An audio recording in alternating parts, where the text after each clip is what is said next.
Okay देखो, सबसे पहले तो मैं तुम्हें इस प्रेजेंटेशन का पर्पस बता रहा हूँ कि पर्पस क्या है। सी आप लोग बीटेक कर रहे हैं डिफरेंट ब्रांचेस से, तो आप लोगों ने जो भी ब्रांच चूज किया या जो बीटेक चूज किया तो कुछ सोच के किया होगा कि मेरे को कंप्यूटर साइंस करना है या मेरे को सिविल करना है या मेरे को इलेक्ट्रिकल करना है। उसके पीछे कोई ना कोई रीजन होगा। मे बी शायद वो कोई रीजन आपके पेरेंट्स ने आपको फोर्स किया हो कि तू बच्चे सिविल ब्रांच कर ले तो आपका गवर्नमेंट जॉब मिल जाएगा तेरे को इजीली। ये एक रीजन हो सकता है। कंप्यूटर साइंस ले लो कि इजीली तुम्हारी प्राइवेट जॉब लग जाएगी, 2-4 लाख का इजीली आपको जॉब लग जाएगा। तो कुछ ना कुछ रीजन होगा उसके पीछे। अब आज का सिचुएशन क्या हो गया कि प्रॉब्लम जॉब्स में नहीं है, प्रॉब्लम इस टाइम पे जो है वो कैपेबिलिटी में है। हम लोग मतलब स्पेशली कोविड के बाद जो हमने देखे है ना कि हम लोग बहुत ज्यादा ईज में आ गए हैं, बहुत ज्यादा कंफर्ट जोन में आ गए हैं। हम लोग घर बैठ के ही चीजों को करना चाहते हैं, बहुत कंफर्ट जोन में आ गए हैं। मेहनत अब हम उतना नहीं कर रहे हैं जितना जो हम लोगों ने देखा है कोविड से पहले बच्चे करते होते थे। अब उतना आप लोग मेहनत नहीं कर रहे हो। जो बात सच है वो सच है। बहुत कतराते हैं कि सर जल्दी से हो जाए, मल्टीपल चॉइस क्वेश्चन दे दीजिए, लिखने से हेजिटेट करते हैं। तो बहुत सारी चीजें हैं इसके पीछे। तो अब मेरे को आज वो सारी आपको ऑप्शंस बतानी है कि जब आप बीटेक कंप्लीट कर लेंगे तुम्हारे पास बीटेक कंप्लीट होने के बाद क्या क्या करियर ऑप्शंस अवेलेबल होता है। मेरे को उसके बारे में डिस्कशन करना है, राइट। चाहे वो जॉब की टर्म्स में है, चाहे वो हायर स्टडीज की टर्म में है। जॉब और हायर स्टडीज क्या क्या मेरे पास ऑप्शंस अवेलेबल हैं उसके बारे में हम लोग डिस्कशन करेंगे। कितने लोग यहाँ पे हैं, मैं अभी ब्रांच नहीं पूछ रहा हूँ, कितने लोग ऐसे हैं जो गवर्नमेंट जॉब एस्पिरेंट्स हैं, जो गवर्नमेंट जॉब चाहते हैं अपनी लाइफ के अंदर कि मेरे को गवर्नमेंट जॉब मिल जाए। कितने लोग हैं? Okay, I think you must be from civil branch या electrical, right. Computer science. Computer science में अगर मैं अब अलग अलग क्वेश्चन पूछूं कि कंप्यूटर साइंस में गवर्नमेंट जॉब का ऑप्शन कौन सा होता है? कंप्यूटर साइंस में गवर्नमेंट जॉब नहीं, तो फिर बीटेक कंप्यूटर साइंस क्यों किया? ठीक है, उस कौन सा एग्जाम होता है? ठीक है, और चलो मैं बताऊंगा आपको क्या क्या ऑप्शन है तुम्हारे पास। Thank you. कितने लोग यहाँ पे फाइनल ईयर से कौन कौन है? क्या मेजोरिटी फाइनल ईयर है? ओके, और थर्ड ईयर है? Okay good. सिविल ब्रांच से कौन कौन है? Electrical, computer science, electronics, okay, और मैकेनिकल? मैकेनिकल है? नहीं है। ओके, मेरी इस प्रेजेंटेशन को ध्यान से सुनना क्योंकि इसमें मैं आपको बहुत ज्यादा इंसाइट्स, बहुत ज्यादा इंफॉर्मेशन आप लोगों को मिलेगी। ऐसी बहुत सारी चीजें जिसके बारे में मतलब जितना मैं आज आपको चीजें बताऊंगा, I am taking the guarantee for that 90% of the चीजें आप लोगों ने नहीं सुना होगा। कम फास्ट, कम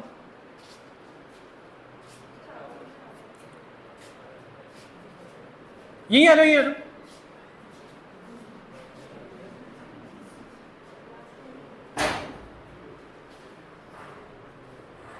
तो मेरी इस आधे घंटे की प्रेजेंटेशन को बड़े ध्यान से सुनना। तुम्हारे पास क्या क्या करियर ऑप्शंस हैं in terms of jobs, in terms of higher studies, branch wise, उसके बारे में हम लोग डिस्कशन करेंगे सारा, राइट। अब अगर मैं आप लोगों से पूछूं कि अगर मैं जॉब की हम बात करें तो जॉब मेरे पास होती किस किस टाइप का जॉब है? प्राइवेट जॉब होती है, गवर्नमेंट जॉब होती है, और भी कोई कैटेगरी होती है? एक प्राइवेट हो गया, गवर्नमेंट हो गया, कोई और भी कैटेगरी होती है जॉब की अगर हम बात करें तो? हाँ जी, लाउडर बोलना, ऊंची बोलना। एक प्राइवेट हो गई, गवर्नमेंट हो गया, कोई और भी जॉब होती है?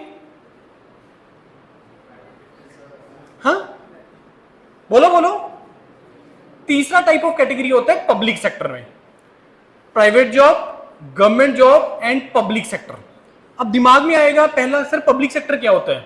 दूसरा, अगर किसी ने पब्लिक सेक्टर के बारे में सुने, मे बी आप लोगों को ये लगता है पब्लिक सेक्टर गवर्नमेंट जॉब है, फुली गवर्नमेंट है। उसके बारे में हम डिफरेंस देखेंगे।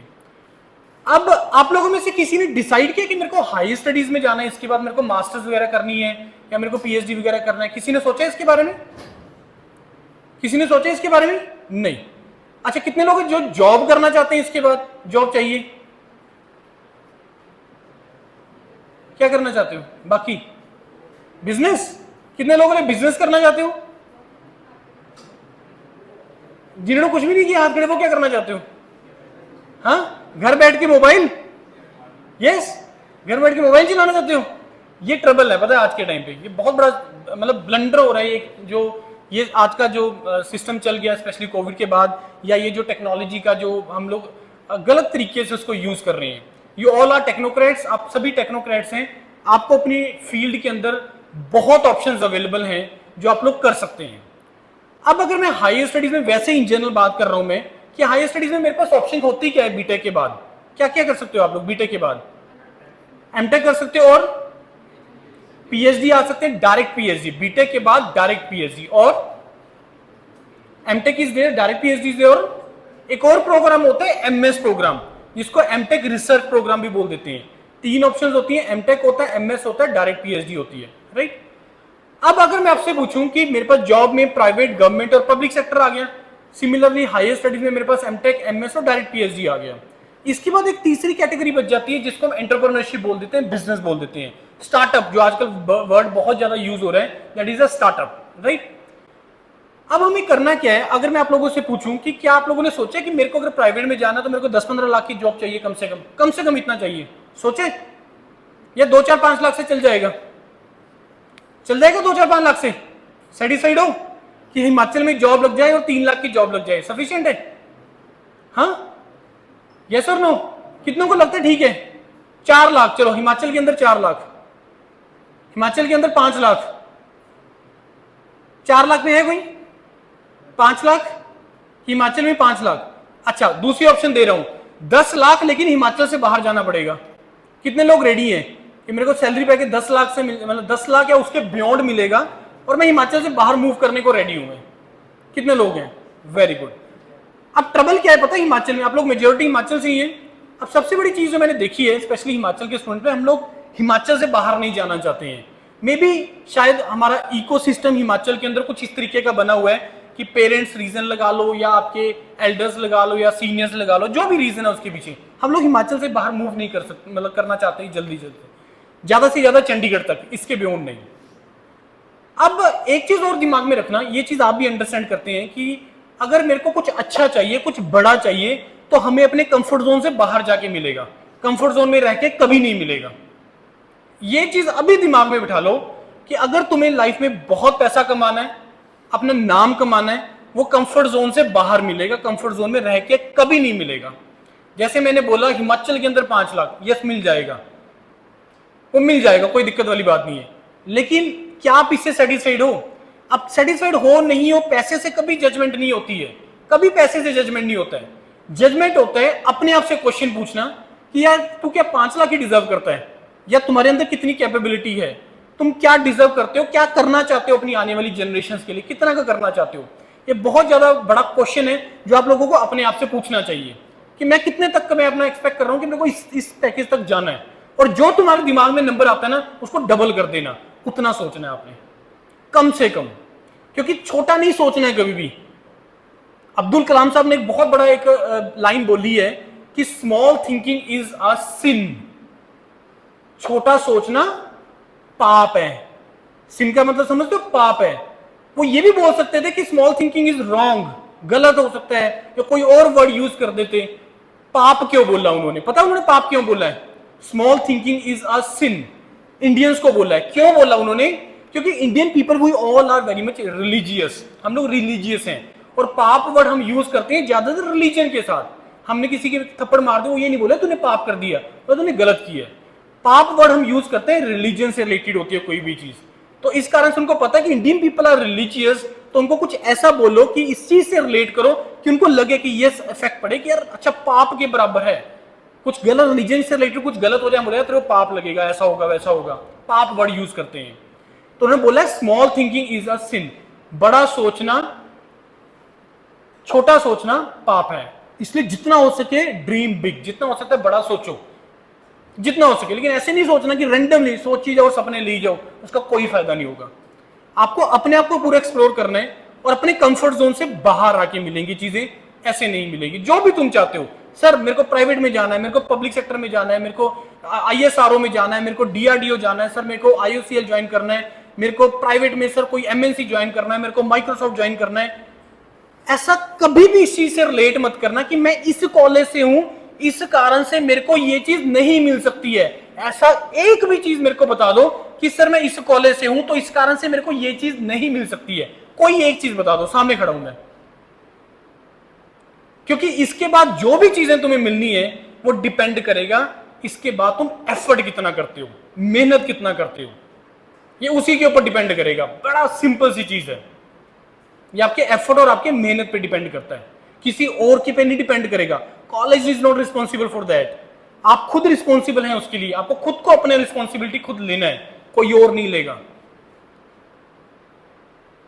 एक आपके पास एक प्लेटफॉर्म आ गया, आपके पास एक डिग्री आ गया, एक सर्टिफिकेट आ गया बीटेक का, कि जिसके बेस पे अब आप आगे बहुत जगह पे अप्लाई कर सकते हो।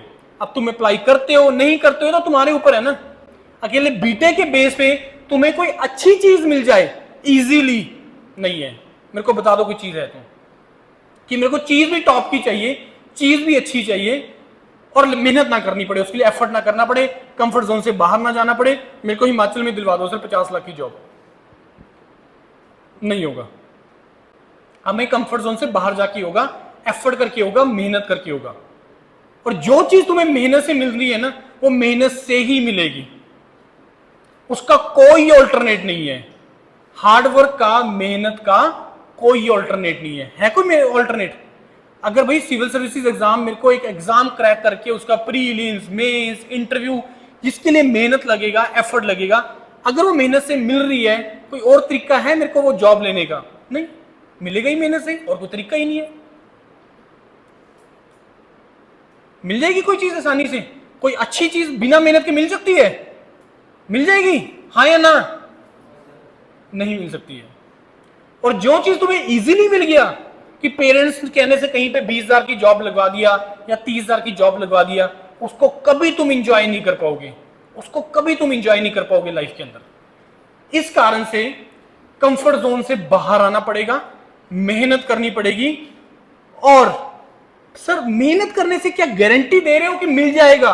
मैं यहां सामने खड़ा हूं, तुम मेहनत करने को रेडी हो, बहुत कुछ है इस टाइम पे इंजीनियरिंग वर्ल्ड के अंदर। क्योंकि इस टाइम पे इंजीनियरिंग जो डोमेन है, इतना आसान है करियर बनाना इंजीनियरिंग डोमेन में। मैंने अपने पिछले 15 साल के इस एक्सपीरियंस में नहीं देखा जितना आसान इस टाइम पे इंजीनियरिंग के अंदर करियर बनाना। उसके पीछे 2-3 रीजन है। सबसे पहला रीजन, कंपटीशन इज ड्रास्टिकली लो। इस टाइम पे इंजीनियरिंग के अंदर कंपटीशन इज ड्रास्टिकली लो। हर चीज का प्रूफ बताऊंगा तुम्हें मैं। दूसरा, इस टाइम पे जो इंजीनियरिंग का स्टूडेंट है, कंपटीशन तो लो है ही है उसके अंदर। दूसरा चीज है जो मेन है, कई बच्चा हार्डवर्क मेहनत करने को रेडी नहीं है। ये सबसे बड़ा ट्रबल है कि हम लोग मेहनत करने को रेडी नहीं है, और अच्छी चीज मिलेगी मेहनत से। अब प्राइवेट, पब्लिक और गवर्नमेंट, ये 3 डोमेन है। आपको क्या लगता है कि इस कंट्री की डेवलपमेंट में सबसे बड़ा रोल किसका है? पब्लिक सेक्टर समझते हो? पहले तो मैं आपको पब्लिक सेक्टर बता दूं क्या चीज है। पीएसयू समझते हो क्या चीज होती है? पब्लिक सेक्टर, पीएसयू जानते हो कुछ? पब्लिक सेक्टर अंडरटेकिंग, मैं कुछ नाम ले रहा हूं पीएसयू के।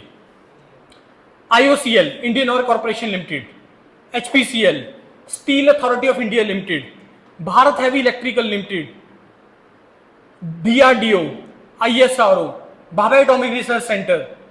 ये 250 प्लस पब्लिक सेक्टर होते हैं, राइट? अब इसके अलावा आपके banks, Punjab national bank, J&K bank, SBI, ये क्या है? ये सब पब्लिक सेक्टर हैं। आप कोई बैंक का बोर्ड लगा होगा ना, देखना भी जाके, उसमें लिखा होगा ए PSU अंडरटेकिंग, वहां पे नीचे लिखा होगा। अब PSU और गवर्नमेंट जॉब में डिफरेंस क्या है, ध्यान से समझना। Government job is 100% government, either state either central government, right?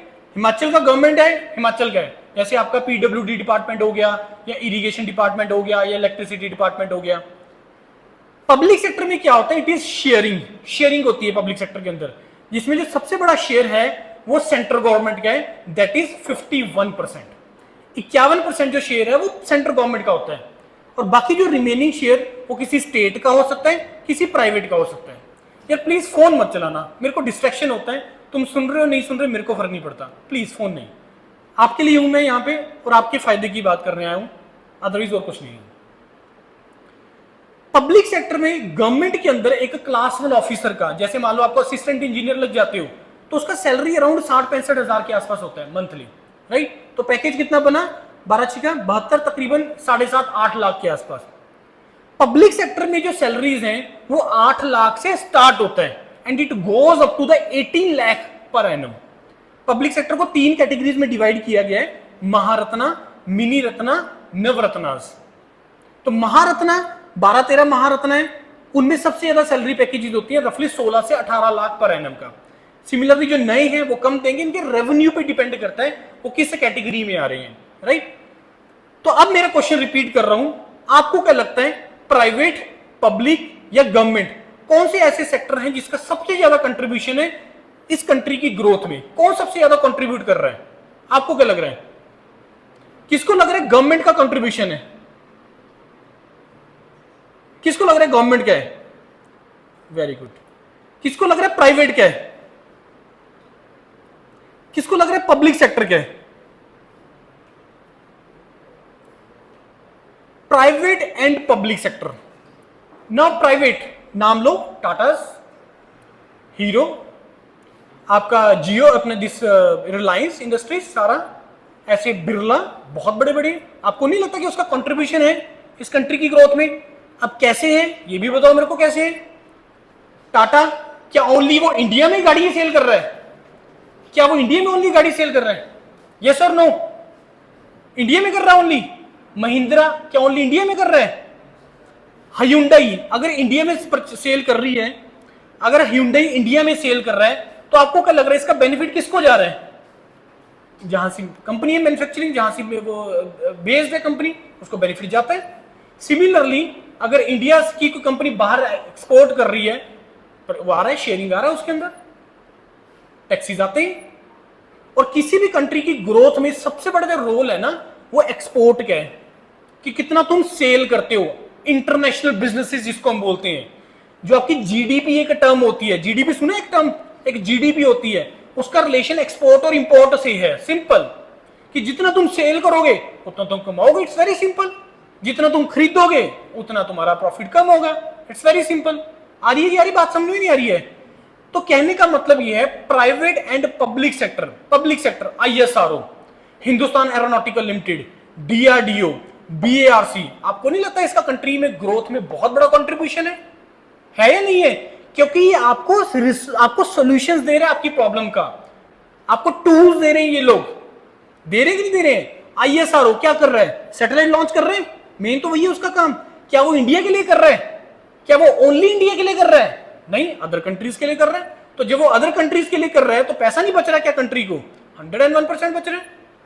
आ रही है कि नहीं आ रही बात समझ में? ये तो सिस्टम किस तरीके से चलता है उसको समझना जरूरी है, और गवर्नमेंट मेरी तरफ से फेल, ठीक है। उसका एक रोल है सर्विसेज के अंदर, इलेक्ट्रिसिटी डिपार्टमेंट या वो आप भी अगर जो गवर्नमेंट में डील करते हैं ना, जिसमें डील कर रहा है with due respect to all the parents या हर चीज से, कि जो आपके पेरेंट्स अगर वर्किंग है गवर्नमेंट में, अदरवाइज वैसे मैं बता रहा हूँ टोटली फेलियर है, वो बहुत बड़ा लाइबिलिटी है। मैं लाइबिलिटी बोलता हूँ इसको। अब हम बात करते हैं प्राइवेट और पब्लिक सेक्टर। क्यों है, क्यों इतना बड़ा कंट्रीब्यूशन है इसका कंट्री की ग्रोथ में? Reason, they have the capable people और they want the capable people. आपको क्या लगता है सबसे ज्यादा सैलरीज किसमें है? Private, public, government? Private, public, government किसमें सैलरी सबसे ज्यादा? प्राइवेट में है। लेकिन हर किसी को मिल जाएगी? किसको मिलेगी? जो एसेट होगा उस ऑर्गेनाइजेशन के लिए, जो काम करेगा।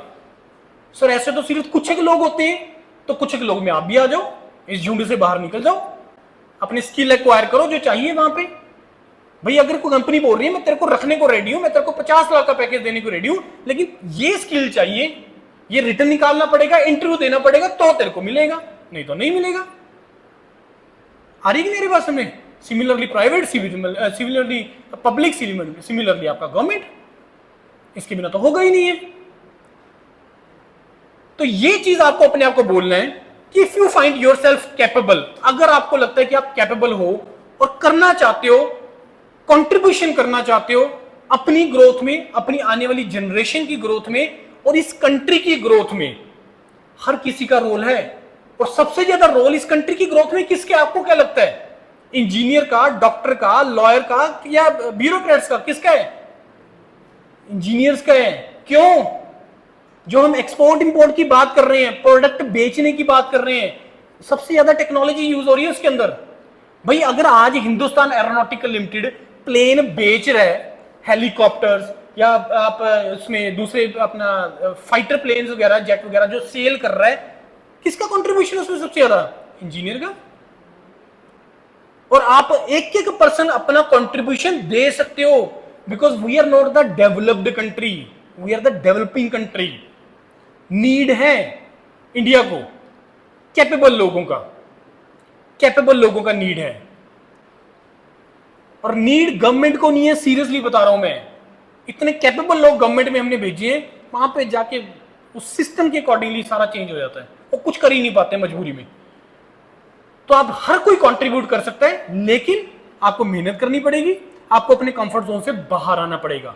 और जॉब को जॉब नहीं लेना है, जॉब को करियर लेना है, जॉब को जॉब नहीं लेना है। क्या डिफरेंस होता है जॉब और करियर में? तो बोल सकते हैं जॉब और करियर में क्या डिफरेंस होता है?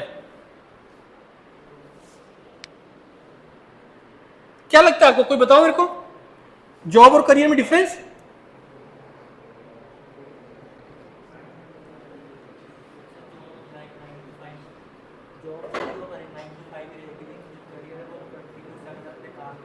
वेरी गुड,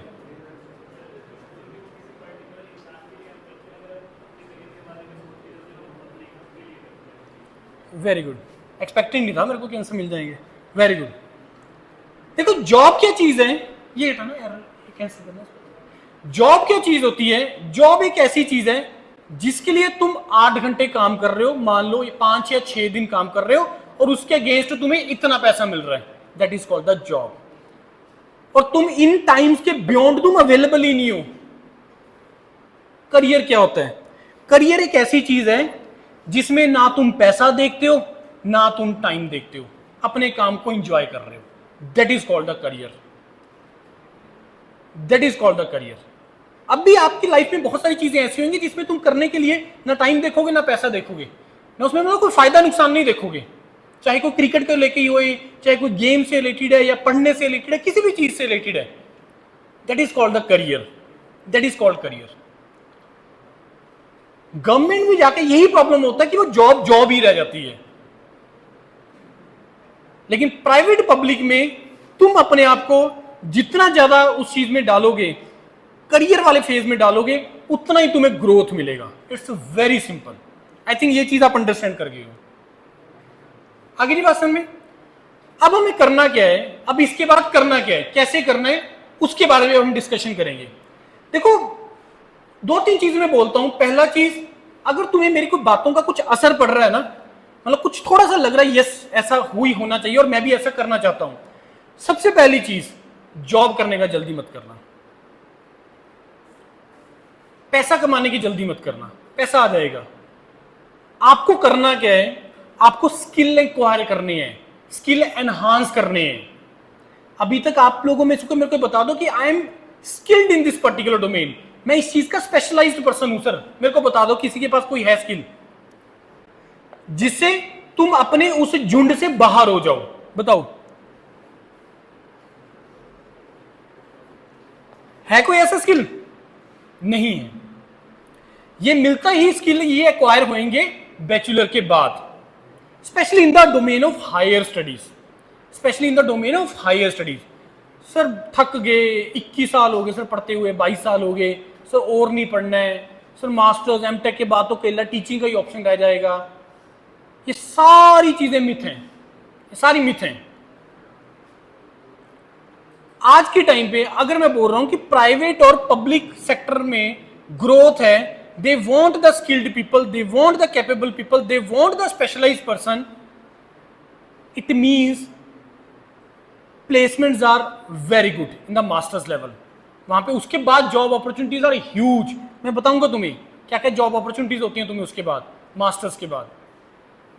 क्योंकि मास्टर्स के बाद जो तुम्हें जॉब मिलेगा ना, वो ज्यादातर प्राइवेट डोमेन में मिलेगा, प्राइवेट के अंदर। नो डाउट गवर्नमेंट का भी उसमें ऑप्शन है, पब्लिक सेक्टर बहुत रेयरली है जो मास्टर्स के लिए रिक्रूट करते हो। लेकिन अभी बीटेक के बाद आपको, जैसे मैंने पहला चीज बोला, आपको अपना स्किल एनहांस करना है। दूसरा काम आपको क्या करना है, अपनी ब्रांडिंग करनी है।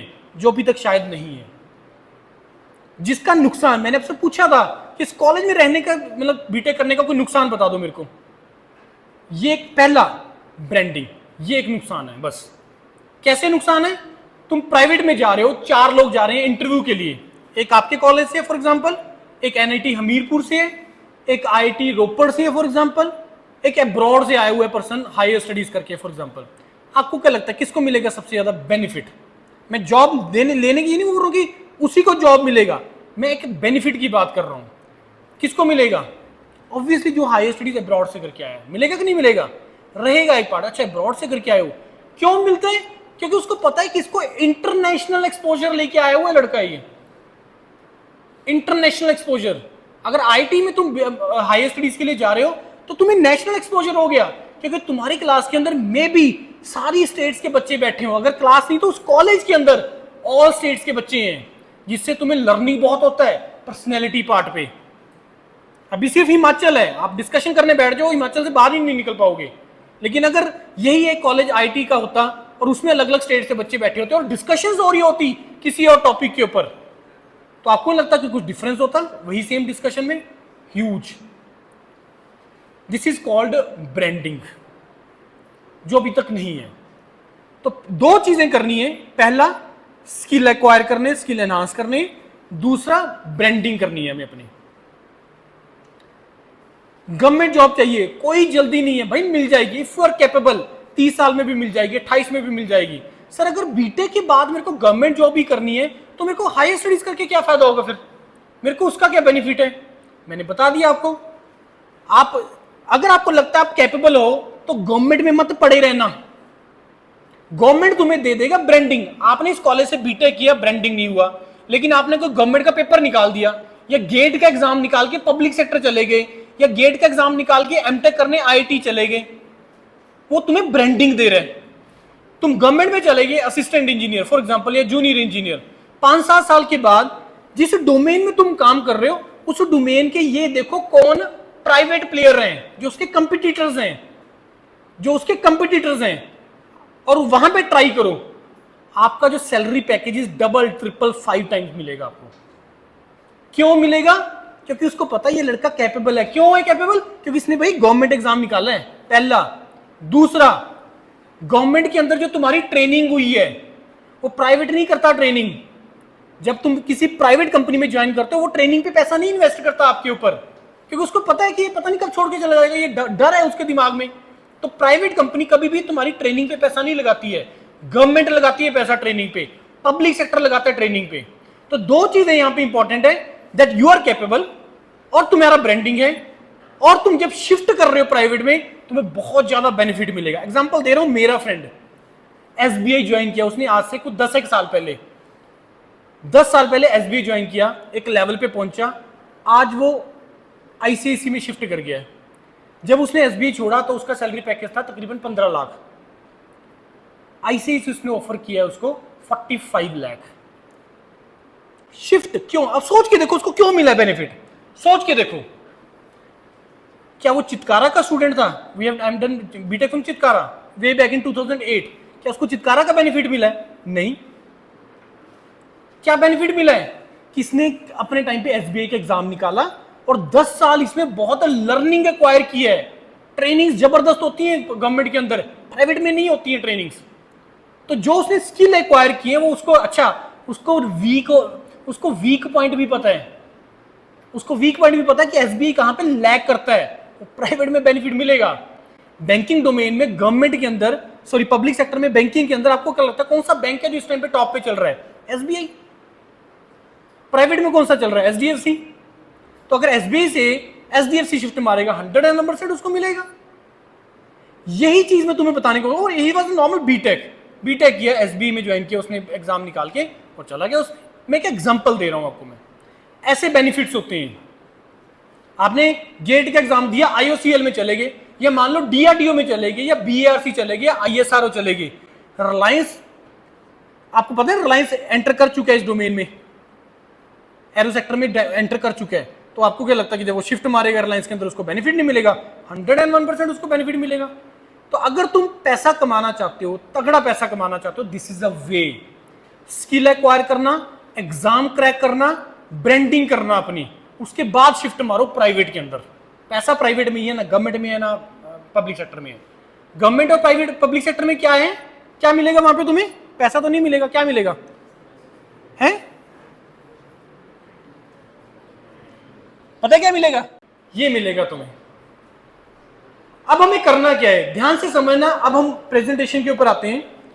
अब सर जो आप ये चीजें बोल रहे हो, इसका कुछ तरीका तो बताइए हमें, करना कैसे होगा? ब्रांडिंग की बात कर रहे हो आप, नॉलेज एक्वायर करने की बात कर रहे हो आप, स्पेशलाइजेशन की बात कर रहे हो, ये होगा कैसे? इसका आंसर करिए। इसके थ्रू होगा, इसके थ्रू होगा, और कोई तरीका नहीं है और कोई वे आउट नहीं है, इसके थ्रू होगा। जितनी भी मैंने चीजें बताई है ना, ठीक है, वो एक बोलने की चीजें हैं, लेकिन रास्ता ये है, दरवाजा ये है। कितने लोग हैं जिसने ये पहली बार सुने? कितने लोग हैं जिन्होंने गेट वर्ड पहली बार सुना है? गेट एग्जाम कोई चीज होती है, सुना हुआ सभी ने? Very good. कितनों को डर लगता है गेट एग्जाम का नाम सुनते ही? कितनों को लगता है कि डिफिकल्ट है बहुत ज्यादा एग्जाम? हाथ खड़े करो, कितनों को लगता है? जल्दी करो, जल्दी जल्दी जल्दी जल्दी जल्दी जल्दी। किनको लगता है डिफिकल्ट है? अच्छा, हैंड रेस रखो, हैंड रेस रखो। अगला क्वेश्चन इसी से रिलेटेड है, जल्दी करो हैंड रेस जिन्होंने किया है। करो करो जल्दी हैंड रेस करो। कम क्यों कर दिए, थक गए? देखो मेरा हाथ ऐसे है, ऐसे नहीं, ऐसे नहीं, ऐसे नहीं, ऐसे। जल्दी करो। अब मेरा क्वेश्चन आप लोगों से ये है, आपने गेट के प्रीवियस ईयर उठा के देखे? अब बताओ किन्होंने देखे हैं? अब हैंड रेस रखना जिन्होंने देखे हैं गेट के प्रीवियस ईयर उठा के। डिफिकल्ट लगे स्टिल? उससे पहले कंसेप्ट क्लियर किया? कंसेप्ट, हाँ, डायरेक्टली क्वेश्चन उठाओगे तो गड़बड़ होगा। Problem is the concept. GATE exam क्या है, ध्यान से समझना। देखो गेट एग्जाम उनको डिफिकल्ट लगेगा। देखो पहला तो यहीं पे आपका मिथ क्लियर हो गया कि भाई मैंने बिना कोई पेपर नहीं देखा, मैंने कुछ नहीं देखा, मान लिया कि ये डिफिकल्ट है, मान लिया। अब मैं ये सारे मिथ आपके तोड़ के जाऊंगा। पहला चीज, गेट एग्जाम उनके लिए डिफिकल्ट है जो चीजों को समझ के नहीं करते हैं, जो चीजों को क्रैम करते हैं, जो याद करते हैं, उनके लिए डिफिकल्ट है। गेट एग्जाम समझने वाला एग्जाम है, गेट एग्जाम क्रैम करने वाला एग्जाम नहीं है। कंसेप्ट का क्लैरिटी चाहिए। अगर कंसेप्ट का क्लैरिटी है, this exam is very very easy. क्यों? क्योंकि इसमें जो क्वेश्चन आने हैं, जो पेपर आने हैं, वो 80 to 90% क्वेश्चन जो है वो सारे न्यूमेरिकल्स हैं, वो सारे न्यूमेरिकल्स हैं। तुम्हें लिख के सॉल्व करना पड़ेगा। और अच्छी बात क्या होती है कि जब तुम गलत कंसेप्ट लगा के उसको सॉल्व कर रहे हो ना, और जो तुम्हारा रॉन्ग आंसर आएगा वो ऑप्शन में पड़ा होगा। बहुत ब्यूटीफुल डिजाइन होता है ये पेपर, और साल में एक ही बार होता है। कब होता है पेपर ये? हाँ जी, फरवरी में होता है। GATE exam is very simple exam. और दूसरा चीज, इसको भी छोड़ो, कितने बच्चों को ये लगता है कि गेट में 60-70 नंबर चाहिए अगर मेरे को करियर बनाना है गेट के थ्रू? किनको लगता है कि 60-70 मार्क्स चाहिए? नहीं लगता। कितनों को लगता है कि 40 नंबर से काम बन जाएगा गेट के अंदर?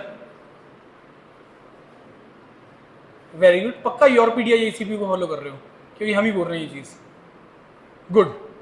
इस बार IOCL जो महारत्ना कंपनी है, इसका सैलरी पैकेज इज 15+ है। जनरल कैटेगरी 35 मार्क्स पे कॉल आया है। 35 मार्क्स IOCL 35 मार्क्स पे कॉल।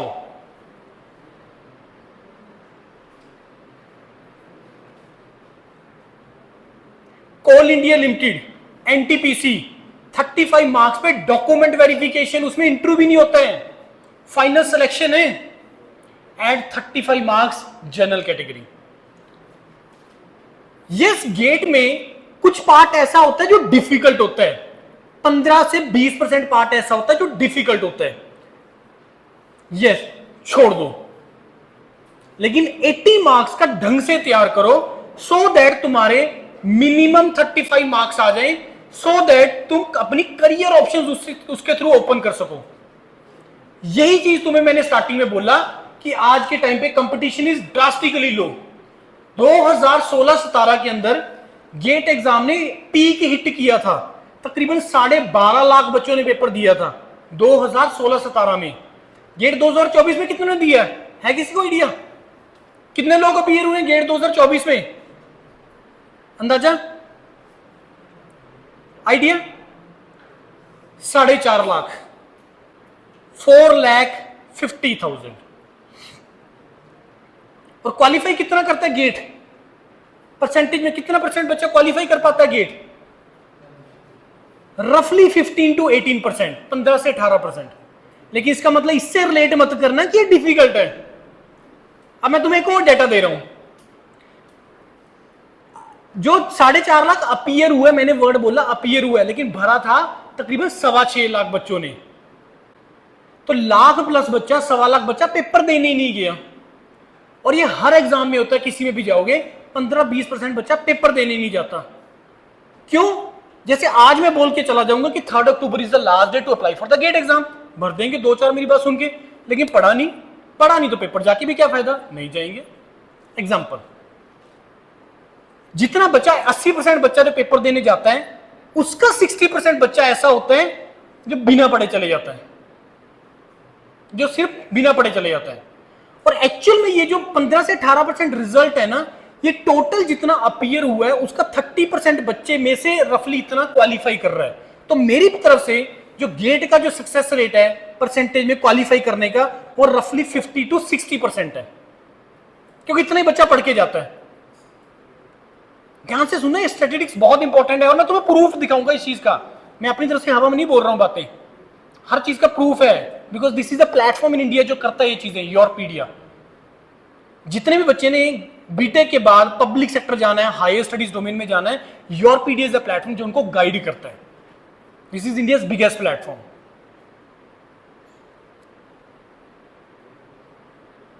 मैंने बोला 20 नंबर का छोड़ दो, 80 नंबर का तैयार कर लो ढंग से, और 80 में से टारगेट करो कि मिनिमम 35 आ जाए। मैं जनरल कैटेगरी बात कर रहा हूं, रिजर्व में तो इससे भी कम में करियर बन रहा है।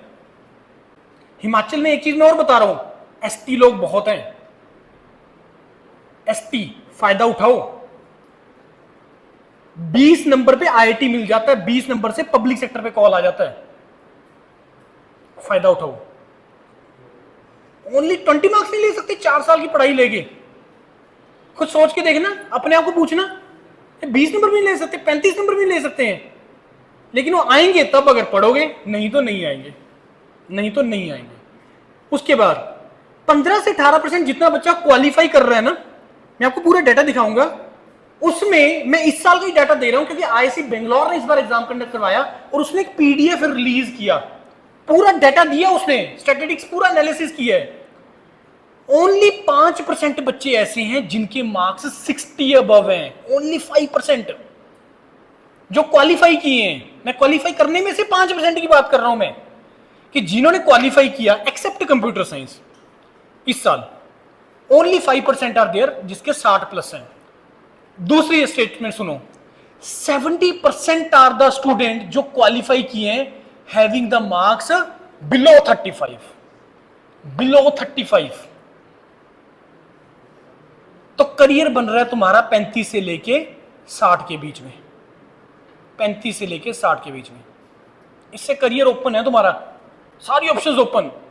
आज की सिचुएशन है ये, आज के बाद 4-5 साल बाद क्या होगा मेरे को नहीं पता। ऑब्वियसली कंपटीशन बढ़ेगा। कंपटीशन क्यों बढ़ेगा? नंबर स्टूडेंट्स अपीयर हो रहा है, बढ़ रहा है, बढ़ेगा ही, क्योंकि अब इंजीनियरिंग में दोबारा से इनटेक बढ़ना स्टार्ट हो गया। फर्स्ट ईयर में देखो, मे भी शायद, मैं अभी पूछ रहा था आपके प्रिंसिपल सर से, फर्स्ट ईयर में एडमिशन बढ़ी है और हर कॉलेज में हो रहा है ऐसा। तो तुम्हारे पास 2-3 साल का टाइम है, अगर तुम गेट एग्जाम के थ्रू फायदा उठाना चाहते हो, 2-3 साल का टाइम है तुम्हारे पास। कोई हुआ था इस बार फरवरी में एग्जाम में अपीयर हुए थे? भरा था किसी ने? क्योंकि आप 3rd ईयर में भर सकते हो एग्जाम गेट का, पता है आपको? भरा था किसी ने? पहले मेरा क्वेश्चन है भरा था, फिर मैं पूछूंगा अपीयर हुए, किसी ने नहीं भरा। अब शहरों के बारे में बताओ, मतलब वो उसमें मत हेजिटेट करना है, क्योंकि मेरे को लगा कि अगर आपको पता है कि अगला सर ने पूछने कि अच्छा क्वालिफाई हुआ, नहीं पूछूंगा मैं। आप लोग 3rd ईयर में गेट के एग्जाम दे सकते हैं। एग्जाम पैटर्न क्या है गेट का, ध्यान से समझना। एक्चुअली स्ट्रेटेजी बहुत इंपॉर्टेंट होती है किसी भी चीज को क्वालिफाई करने के लिए। कोई भी काम करने की ना प्लानिंग स्ट्रेटेजी बहुत इंपॉर्टेंट होती है। अगर तुम विदाउट प्लानिंग विदाउट स्ट्रेटेजी चलोगे ना, गड़बड़ हो जाएगी। 65 क्वेश्चन का ये पेपर होता है, 65 क्वेश्चन का पेपर है, 100 मार्क्स का एग्जाम है और 3 घंटे का एग्जाम होता है, जिसमें 70% मार्क्स का तुम्हें आएगा टेक्निकल पार्ट जो तुम पढ़ते हो अपने सब्जेक्ट्स इंजीनियरिंग के। और इस 100 नंबर के अंदर पूरे सिलेबस के अंदर गेट में एक भी चीज ऐसी नहीं है जो तुम लोग नहीं पढ़ते हो या तुम लोगों ने अभी तक नहीं पढ़ी, कुछ भी ऐसा नहीं है। 15 नंबर का आएगा तुम्हें जनरल एप्टीट्यूड। जनरल एप्टीट्यूड क्या होता है? क्वांटिटेटिव एप्टीट्यूड, जो 10th तक का मैथमेटिक्स होता है। एलसीएम, एचसीएफ, प्रॉफिट लॉस पढ़ के आए हो ना सारे, परसेंटेज पढ़ के आए हो।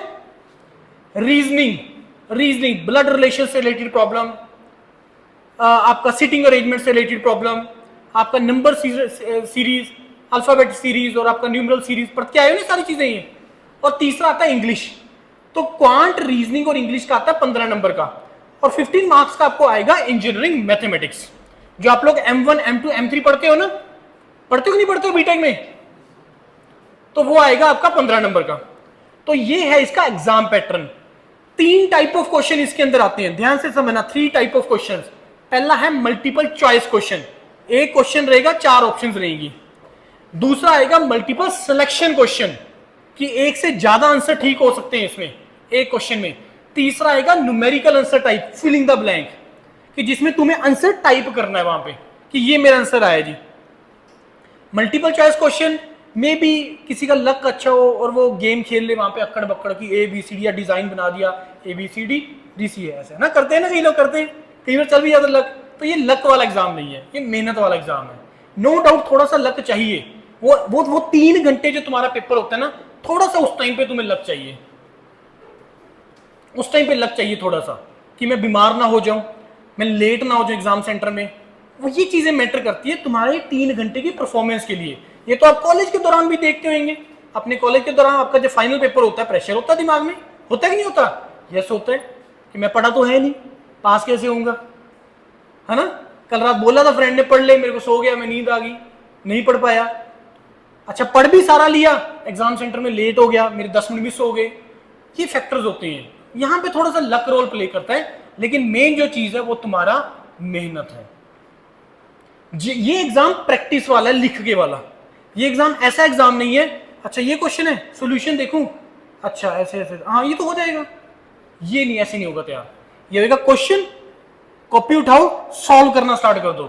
सॉल्व करोगे, गलतियां करोगे, मिस्टेक करोगे, तुम आंसर सही निकालोगे, गलत निकालोगे, फिर उसका एनालिसिस करोगे, यार ये तो कंसेप्ट मेरा बहुत स्ट्रांग था, ये क्वेश्चन मेरे से लग क्यों नहीं रहा है, या मैंने लगा दिया, गलत क्यों आया मेरा आंसर। लेकिन क्वेश्चन लगाने से पहले कंसेप्ट है, ये थ्योरी बेस्ड नहीं है, कंसेप्चुअल एग्जाम है ये। आ रही कि नहीं आ रही बात समझ में ये? और this exam is very simple, ये दिमाग में बिठा लो आज ही। और दूसरा, नंबर कितने चाहिए? 35, काम चल जाएगा उससे, राइट। आप लोग 3rd ईयर ऑनवर्ड गेट के एग्जाम लिख सकते हैं। अभी लास्ट डेट वैसे 26 सितंबर था, लेकिन एक्सटेंड होकर 3 अक्टूबर हो गया। तो आप लोगों में से अगर कोई भरना चाहे विदाउट लेट फीस, तो 3 October is the last date. 70-30, अगर आप गेट एग्जाम, जैसे मैंने आपको बताया कि सारी ऑप्शंस इसी एग्जाम के थ्रू ओपन होंगी। हमने बात किया था प्राइवेट का, पब्लिक का, गवर्नमेंट का, हमने बात किया था आपका एमटेक का, एमएस का, डायरेक्ट पीएचडी का। इन चीजों में जो सबसे बेस्ट ऑप्शन जो तुम्हें मिलेगी ना, वो इसी एग्जाम के थ्रू मिलना है, ये सारी option. This is the beauty of this GATE exam. पहला ब्यूटी कि एक एग्जाम देने से मल्टीपल ऑप्शंस ओपन हो रही हैं, मल्टीपल ऑप्शंस ओपन हो रही हैं। This is the beauty of this GATE exam, right. उसके बाद इसमें कैलकुलेटर, फिजिकल कैलकुलेटर अलाउड नहीं होता, इसमें वर्चुअल कैलकुलेटर अलाउड होता है। गेट का स्कोर जो है वो 3 साल के लिए वैलिड होता है, और आप लोग 3rd ईयर ऑनवर्ड दे सकते हो। अपने 3rd ईयर का कैसे बेनिफिट है? देखो 3rd ईयर में जब आप क्वालिफाई मान लो कर लेते हैं 6 सेमेस्टर में, तो उसके बेस पे आप इमीडिएटली अप्लाई नहीं कर सकते हो, राइट। फाइनल ईयर ऑनवर्ड आप अप्लाई कर सकते हो हायर स्टडीज के लिए। लेकिन दूसरा चीज अब क्या होगी इंपॉर्टेंट चीज, क्योंकि मार्केट में स्टूडेंट्स बहुत कम है। नॉर्मली जब कोई पब्लिक सेक्टर या गवर्नमेंट में गेट के थ्रू रिक्रूटमेंट होता था, तो उसी साल का गेट स्कोर मांगते थे, उसी साल का। लेकिन क्योंकि मार्केट में स्टूडेंट्स बहुत कम हो गए हैं, इस कारण से बहुत सारे पब्लिक सेक्टर ने क्या किया है कि पिछले 3 साल के गेट स्कोर मांग ले रहे हैं, कि जिन्होंने पिछले 3 साल में क्वालिफाई किया अप्लाई कर दो। ऑब्वियसली तो कॉल आएगा वो मेरिट के बेस पे आना है, दैट इज ऑब्वियस। तो अगर तुम 3rd ईयर में क्वालिफाई कर देते हो, और रिक्रूटमेंट आया अगले साल किसी पब्लिक सेक्टर का, you are eligible for that to apply. आ रही नहीं आ रही बात समझ में? उसके बाद आप लोग 2 गेट के पेपर दे सकते हैं।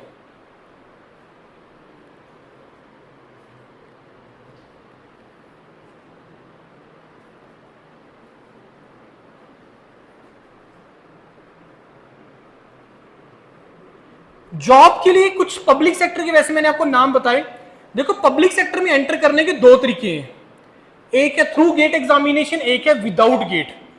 थ्रू गेट एग्जामिनेशन, यहां पे मैंने कुछ पब्लिक सेक्टर के नाम लिखे हुए हैं, कुछ एक हैं, ये 250 प्लस पब्लिक सेक्टर है। अब मैं नाम ले रहा हूं जो विदाउट गेट लेते हैं। सबसे पहला Hindustan aeronautical limited HAL without GATE लेता है, ISRO विदाउट गेट लेता है, BARC with GATE without GATE, HPCL without GATE, SJVNL Satluj Jal Vidyut Nigam limited जो आपकी हरियाणा हिमाचल में पोस्टिंग होती है आपकी, इसमें without GATE, BEL without GATE, BHEL without GATE, उसके बाद airport authority of India without GATE. ये कुछ एक लिखे हैं मैंने।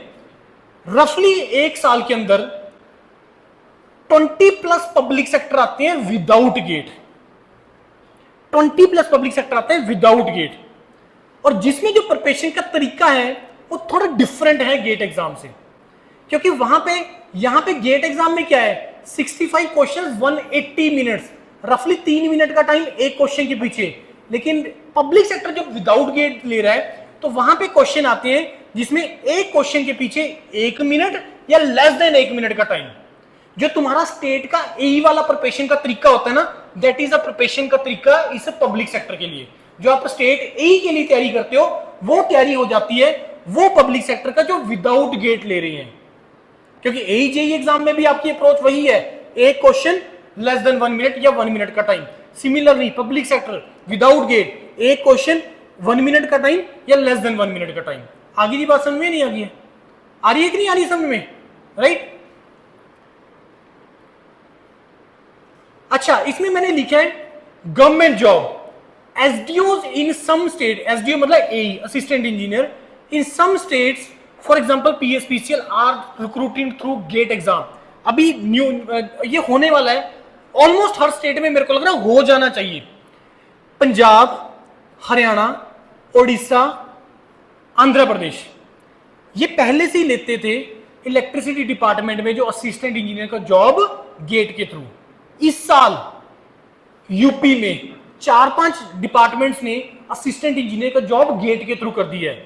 मध्य प्रदेश एक इलेक्ट्रिसिटी डिपार्टमेंट ने असिस्टेंट इंजीनियर का जॉब गेट के थ्रू हो गया है। एज्यूम करके चलो, मान लो कि आने वाले में भी 6-8 महीने साल बाद हिमाचल में भी होने लग जाए, और बहुत फेयर सिस्टम होता है, बहुत फेयर चीज होती है। आ रही है बात में? और स्टेट की जब हम बात कर रहे हैं, कुछ अलग पैरामीटर्स रोल प्ले करते हैं वहां पे जॉब लेने के लिए। जैसे पंजाब में अगर आपको करनी है जॉब तो पंजाबी चाहिए 10th में, या उसके इक्विवेलेंट पेपर निकाला होना चाहिए। हरियाणा के लिए हिंदी चाहिए, जम्मू एंड कश्मीर के लिए जम्मू कश्मीर का डोमिसाइल चाहिए, यूपी में जॉब के लिए अगेन हिंदी चाहिए, डोमिसाइल नहीं रिक्वायर्ड है। तो जब कि तुम किसी दूसरी स्टेट के लिए अप्लाई करते हो तो उसके कुछ एलिजिबिलिटी क्राइटेरिया डिफरेंट होते हैं। और एक चीज और ध्यान से सुनना, अगर तुम रिजर्व्ड कैटेगरी से हो, किसी भी ओबीसी, SC ST या कोई भी, उसका बेनिफिट तुम्हें या तो अपनी स्टेट में मिलेगा या सेंट्रल गवर्नमेंट जॉब्स में मिलेगा। उसका अदर स्टेट में तुम्हें बेनिफिट नहीं मिलता है, वहां पे तुम एज ए जनरल काउंट होते हो। जैसे मैं एग्जांपल के तौर पे बता रहा हूं, अभी हरियाणा में ना पीछे से इरिगेशन डिपार्टमेंट में 120 वैकेंसीज आया था, जिसमें 55 वैकेंसी जनरल कैटेगरी का था। मैंने इसके लिए डेडिकेटेड वीडियो बनाया था, हिमाचल के स्टूडेंट को टारगेट किया था कि भाई हिमाचल में कभी भी 55 वैकेंसीज असिस्टेंट इंजीनियर का एक डिपार्टमेंट में आ ही नहीं सकता, कम से कम अगले 15 साल में, कम से कम अगले 15 साल में। तो तुम्हें अप्लाई कर दो, तुम्हारे पास बहुत अच्छा बेनिफिट है, अपॉर्चुनिटी है तुम्हारे पास। क्योंकि हिमाचल एक छोटा स्टेट है, कम पॉपुलेशन है, तो अकॉर्डिंगली हमें जो है सीट्स उसी हिसाब से आता है, चाहे वो जेई का हो चाहे वो एई का हो। जूनियर इंजीनियर का कितनी देर पहले आया वैकेंसी हिमाचल के अंदर? 4 साल पहले। 4 साल में तो मेरे को ध्यान नहीं है कि 4 साल में आया हो। हिमाचल में जॉब करने के लिए, मतलब खास करके मैं सिविल इंजीनियर को बोल रहा हूं, आप लोग मेजोरिटी टारगेट कर रहे हैं अपना हिमाचल का जेई एई का पेपर। अब मैं आपसे क्वेश्चन पूछ रहा हूं, अगला वैकेंसी कब आएगा? या किसी भी स्टेट के लिए एप्लीकेबल है। अगर पंजाब के स्टूडेंट्स यहाँ पे बैठे हो तो मैं पूछता कि पंजाब में कब आएगा, तो that is a question mark, uncertainty इसमें बोलते हैं, ये अनसर्टेन है चीजें। अनसर्टेनिटी है स्टेट जॉब्स में, क्योंकि उसको थोड़ा सा रिलेट कर देते हैं इलेक्शन के साथ, कि जब इलेक्शन आएंगे उससे साल 1.5 साल पहले आएगी, बाकी साल हम क्या करेंगे, बाकी साल तुम्हें क्या करना है, अदर एग्जाम्स देने हैं जो हो रहे हैं। तुमने पहले 8-10 महीने तैयारी कर लिया, 8-10 महीने तैयारी करने के बाद फिर तुम एग्जाम देना स्टार्ट कर दो, एग्जाम देते रहो, कोई भी दे दो, दिल्ली का दो, पंजाब का दो, हरियाणा का दो, कोई मर्जी एग्जाम दो। क्यों देने एग्जाम? सो दैट कि तुम्हारा मोमेंटम बना रहे, फ्लो बना रहे, तुम्हारा मोमेंटम ब्रेक ना हो। तुमने एक बार तैयारी कर ली, मोमेंटम ब्रेक ना हो। और जब तुम्हारी स्टेट का एग्जाम आया, मान लो एक वैकेंसी आई, जैसे हिमुडा में अभी एई का हुआ है, एक वैकेंसी थी इलेक्ट्रिकल की, सिविल की 4 वैकेंसी थी, तो कोई तो लेके जाएगा एक भी, व्हाई नॉट यू? अगर तुम कैपेबल हो, तुम अच्छा कर सकते हो, तो तुम निकाल ले जाओगे। Very simple. आ रही कि नहीं आ रही बात समझ में? तो हमें इस तरीके से चीजों को सोचना है। और गेट एग्जाम के थ्रू मल्टीपल अपॉर्चुनिटीज ओपन होती है। और सबसे बड़ा एग्जाम, मेन चीज है गेट एग्जाम क्यों तुम्हें तैयार करना चाहिए, क्योंकि ये कंसेप्चुअल एग्जाम है। गेट एग्जाम क्वालिफाई करने का मतलब पता है क्या होता है, कि भाई इसको इंजीनियरिंग की समझ है। अदरवाइज कोई 8 सीजीपीए लेके बैठा है, कोई 9 लेके बैठा है, कोई 6 लेके बैठा है। CGPA is not the criteria कि जिसके बेस पे कोई ये चेक करे कि तुम्हारी कैपेबिलिटी या तुम्हारा लेवल क्या है। सीजीपीए क्राइटेरिया नहीं है, क्योंकि वो एकेडमिक्स की रिक्वायरमेंट है, कॉलेज की, उसकी रिक्वायरमेंट कुछ और होती है। लेकिन कंपटीशन की रिक्वायरमेंट कुछ और होती है। कंपटीशन के में तो तुम्हें भाई मार्क्स लेने, सही आंसर टिक करना है, और वो तभी तुम टिक कर पाओगे अगर तुम कंसेप्चुअली स्ट्रांग हो, तुम्हें कंसेप्ट पता है चीजों का। आ रही है कि नहीं आ रही बात समझ में? राइट। तो तुम्हें करना क्या है, तैयारी करो ढंग से, फिर एग्जाम देने स्टार्ट करो, और जब तुम्हारा मेन टारगेट एग्जाम है उसको अचीव कर लो उसको। फिर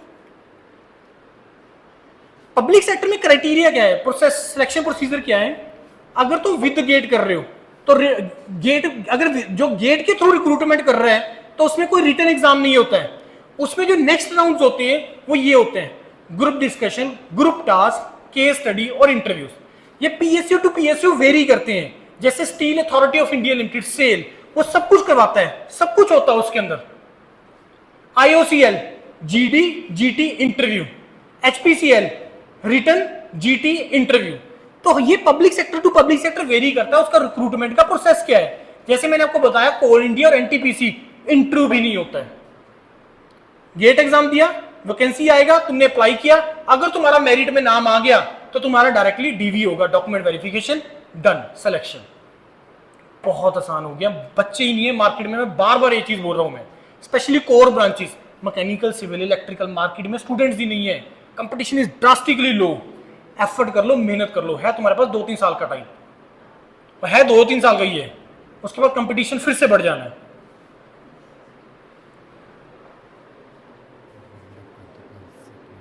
ओके मैडम, नहीं अपने कर देंगे सर, अपने कर देंगे यार। 6 घंटे का ट्रैवल करके आ रहा हूँ मैं, और अगर आप टाइम नहीं दोगे तो क्या वो कर पाएंगे, मुश्किल हो जाएगी। राइट। तो जो विदाउट गेट है, without GATE written, GD, GT, case study and interview, उसमें रिटन हो गए। जो पेपर अपना ले रहे हैं, जो पेपर अपना लेते हैं, जैसे एसजीवीएनएल है, एसजीवीएनएल का क्या प्रोसेस होता है, रिटन होगा, group discussion and interview. And GD, GT और इंटरव्यू से कभी घबराना नहीं है, it's all about practice. Group discussion, group task, interviews all about practice. तुम्हें लगेगा सर जीडी के लिए तो करंट अफेयर का नॉलेज चाहिए, कोई रिक्वायरमेंट नहीं है, it's all about practice. How to start GD, how to conclude GD, how to enter into the GD. पूरे इंडिया में हाईएस्ट लेवल, हाईएस्ट व्यूज जो हैं किसी वीडियोस को, वो योरपीडिया के हैं। आप चेक, आप यूट्यूब पे डालना हाउ टू स्टार्ट जीडी, आपको योरपीडिया का पहला ही वीडियो मिल जाएगा, मे बी शायद 1.5 मिलियन के आसपास व्यूज हैं उसके, हाईएस्ट व्यूड वीडियो। कैसे विदाउट एनी नॉलेज जीडी कैसे क्रैक करना है, वो प्रोसीजर है, वो प्रैक्टिस है। तो लिख के नहीं होगा, नोट्स के थ्रू नहीं होगा जीडी क्रैक। तुम जितना मर्जी करंट अफेयर से रिलेटेड नॉलेज पढ़ लो, लेकिन जब तक तुम बोलने का प्रैक्टिस नहीं करोगे, जीडी को समझोगे नहीं, किस तरीके से तुम्हें उस टाइम पे पार्टिसिपेट करना है, नहीं होगा। अगली बात समझ, सिमिलरली इंटरव्यू, इंटरव्यू से बच्चे बहुत डरते हैं। इंटरव्यू क्या चीज है, इंटरव्यू को ध्यान से समझना। इंटरव्यू एक आर्ट है, आर्ट बोलते हैं इसको, कि तुम्हें इंटरव्यूअर को अपने पीछे कैसे लगाना है। हमें लगता है इंटरव्यू एक ऐसी चीज होती है कि जो पूछेगा मेरे को उसका आंसर करना है, वो वाइवा होता है, इंटरव्यू नहीं होता है। इंटरव्यू में तुम्हारी 2 चीजें चेक कर रहा है, वाइवा में ओनली एक चीज चेक कर रहा है, तुम्हारा नॉलेज, कितने तूने सही दिए, तुम्हारे उतने नंबर लगा देगा। लेकिन इंटरव्यू में तुम्हारा नॉलेज के साथ साथ वो पर्सनैलिटी भी चेक करता है। पर्सनैलिटी से मतलब कपड़े कैसे डाल दे, देखा कैसे, उससे नहीं है मतलब। पर्सनैलिटी से मतलब हाउ यू कम्युनिकेट, तुम बोल कैसे रहे हो। लैंग्वेज कोई बैरियर नहीं है, हिंदी इंग्लिश लैंग्वेज कोई बैरियर नहीं है। हाउ यू कम्युनिकेट, आप अपनी बात को कैसे रख रहे हो। Why you want to join this IOCL, एक एक बच्चे से पूछा जाता है इंटरव्यू के अंदर, why you want to join IOCL, why you want to join HPCL, ये पूछा जाता है इंटरव्यू के अंदर। आ रही है बात में? अब इसका आंसर कोई, मैं आपको नोट्स नहीं दे सकता इसके कि why want to join IOCL और HPCL। ये प्रैक्टिस है, क्योंकि उसका लिंकिंग बनता है आपके पर्सनल के साथ, उसका लिंकिंग बनता है। इंटरव्यू से कभी मत घबराना, इट्स ऑल अबाउट प्रैक्टिस। और सबसे इंपॉर्टेंट, इंटरव्यू में अगर उसने कोई टेक्निकल क्वेश्चन पूछ लिया जो आपको नहीं आता, यू कैन हम्बली से sorry sir I don't know, sorry sir I am not able to recall और नॉट रिमेंबर। लेकिन जब आपसे वो HR रिलेटेड पूछेगा ना कि आपने कंप्यूटर साइंस क्यों चूज किया, आप इसका आंसर ये नहीं बोल सकते sorry sir I don't no, sir मेरे को पापा ने रखवा दिया या मम्मा ने रखवा दिया। ये आंसर्स नहीं चलते हैं, कभी नहीं रखेगा तुम्हें। Why want to join government job, जब तुम गवर्नमेंट में एक इंटरव्यू ले आते हो पूछता है। Why want to join public sector, वो पूछता है। इसका रीजन कभी ये नहीं होता है कि सर वर्क लाइफ बैलेंस होता है, जॉब सिक्योरिटी होती है, कभी नहीं रखेगा तुम्हें वो। किस चीज से जॉब सिक्योरिटी, किस चीज से जॉब सिक्योरिटी, कि तुम्हें निकाल ना दे। कोई क्यों निकालेगा तुम्हें, जब तुम गलत काम करोगे तब निकालेगा। And if you are capable, तो कोई लिमिट ही नहीं है ग्रोथ का। आ रही कि नहीं आ रही बात में? तो interview, GD, GT, case studies, all about practice, all about practice. इससे घबराना नहीं है। Yourpedia is India's biggest platform where we prepare students. एक साल में तकरीबन 10,000 प्लस बच्चों को हम प्रिपेयर करते हैं online for GD, GT, case study and interviews. आगे बात सुनिए। So this is how you can enter into the public sector. Now come to the higher studies. This is the best thing you can do. Best thing, higher studies. Benefit क्या है higher studies की, मैंने पहले ही बता दिया। सबसे पहले तुम्हारा स्पेशलाइजेशन। क्या क्वालिफिकेशन आपकी? Ma'am sir I am BTech in civil, मैंने बीटेक किया सिविल से। दूसरे से पूछे क्या क्वालिफिकेशन है? I have done masters in structures, I have done masters in data science, I have done masters in cyber security, I have done masters in, for example, VLSI, I have done masters in semiconductor devices. Now you are उस झुंड से बाहर हो गए। Now you are a specialized person, एक particular domain, पहला। दूसरा, branding. Sir, I have done masters in VLSI from IIT Jodhpur, from IIT Ropar, from IIT Mandi.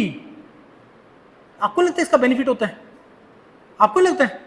Computer science में बीटेक लेवल पे प्लेसमेंट इस टाइम पे ड्रास्टिकली लो है, क्या master level पे भी ऐसा है? नहीं। क्यों? क्योंकि इस टाइम पे इंडस्ट्रीज की जो नीड है वो स्पेशलाइज्ड पर्सन की है, बैचलर की इतनी ज्यादा नहीं है। They want specialised person, they want capable people. And if you are capable, if you are specialised, if you have the branding also, they will hire you. बताओ कितनी सैलरी?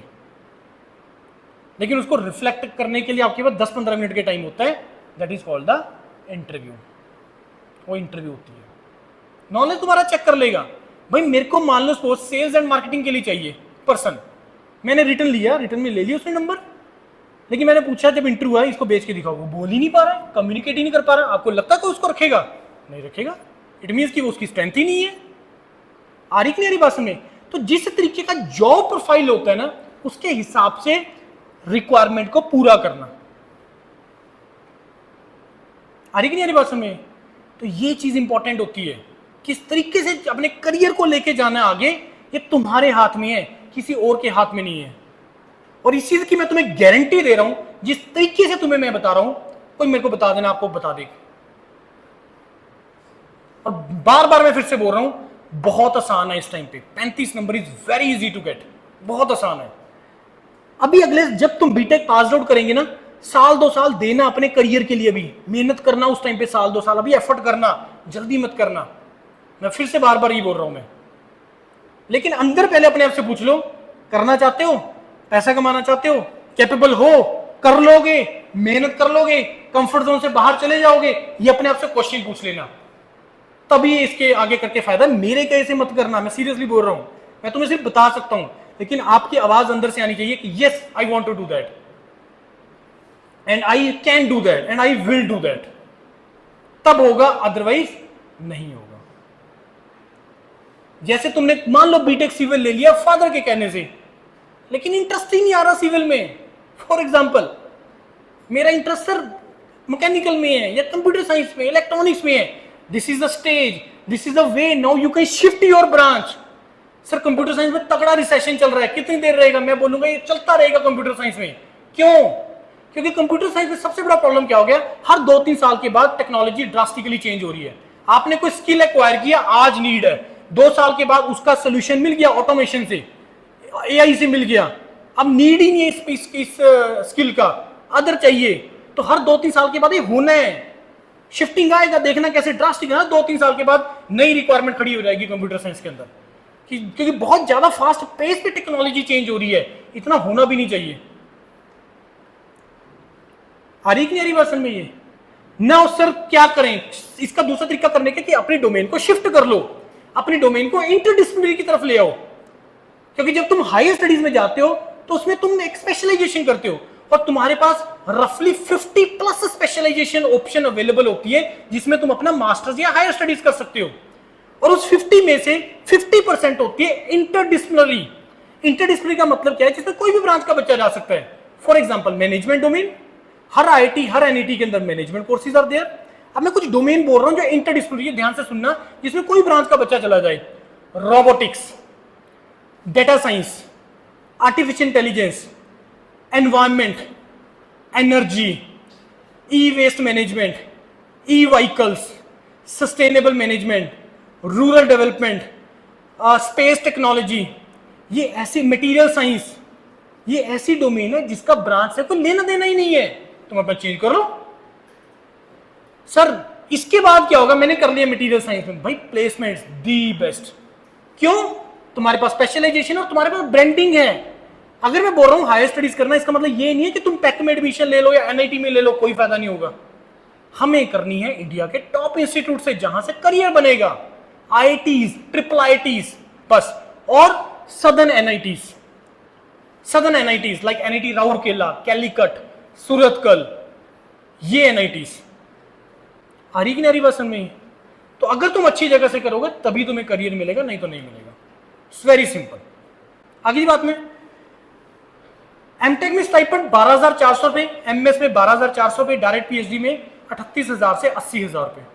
ये 2 साल का प्रोग्राम, ये 3 साल का प्रोग्राम, ये 5 साल का प्रोग्राम होता है। And this is the best thing you can do in your life. This is the best thing you can do in your life, that is the higher studies.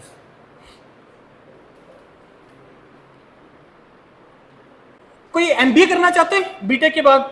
MBA करने का है किसी का ड्रीम? मेरे को लगता है अभी तो आप लोगों ने कुछ सोचा ही नहीं है ना कि करना क्या है बीटेक के बाद, है ना? सोचना स्टार्ट करो यार, बहुत ऑप्शंस हैं, और जितना भी ऑप्शन है सारा वो एक एग्जाम के थ्रू ओपन हो रहा है। All IITs, all NITs having the management courses, MBA courses, all IITs, NITs. Department of management studies IIT Madras, highest package 55 lakh का आ गया इस बार, 55 लाख, और कॉल आ रहा है 35 नंबर पे, 30 नंबर पे। ऑल्दो उसी क्लास में 70 नंबर वाला भी बैठा है, क्योंकि अब 50+ मार्क्स लेने वाले बच्चे कम हो गए, तो मैं दिखेगा ही 35-40 नंबर वाले सारे आईआईटीज के अंदर। आ रही कि नहीं आ रही बात में? भाई नहीं रिक्वायरमेंट हमें हार्ड वर्क नहीं करना, हमें स्मार्ट वर्क करना है। क्या करना है? Smart work. 60-70 नंबर का तैयार करो, ले आओ 35-40 नंबर, करियर ओपन हो जाएगा।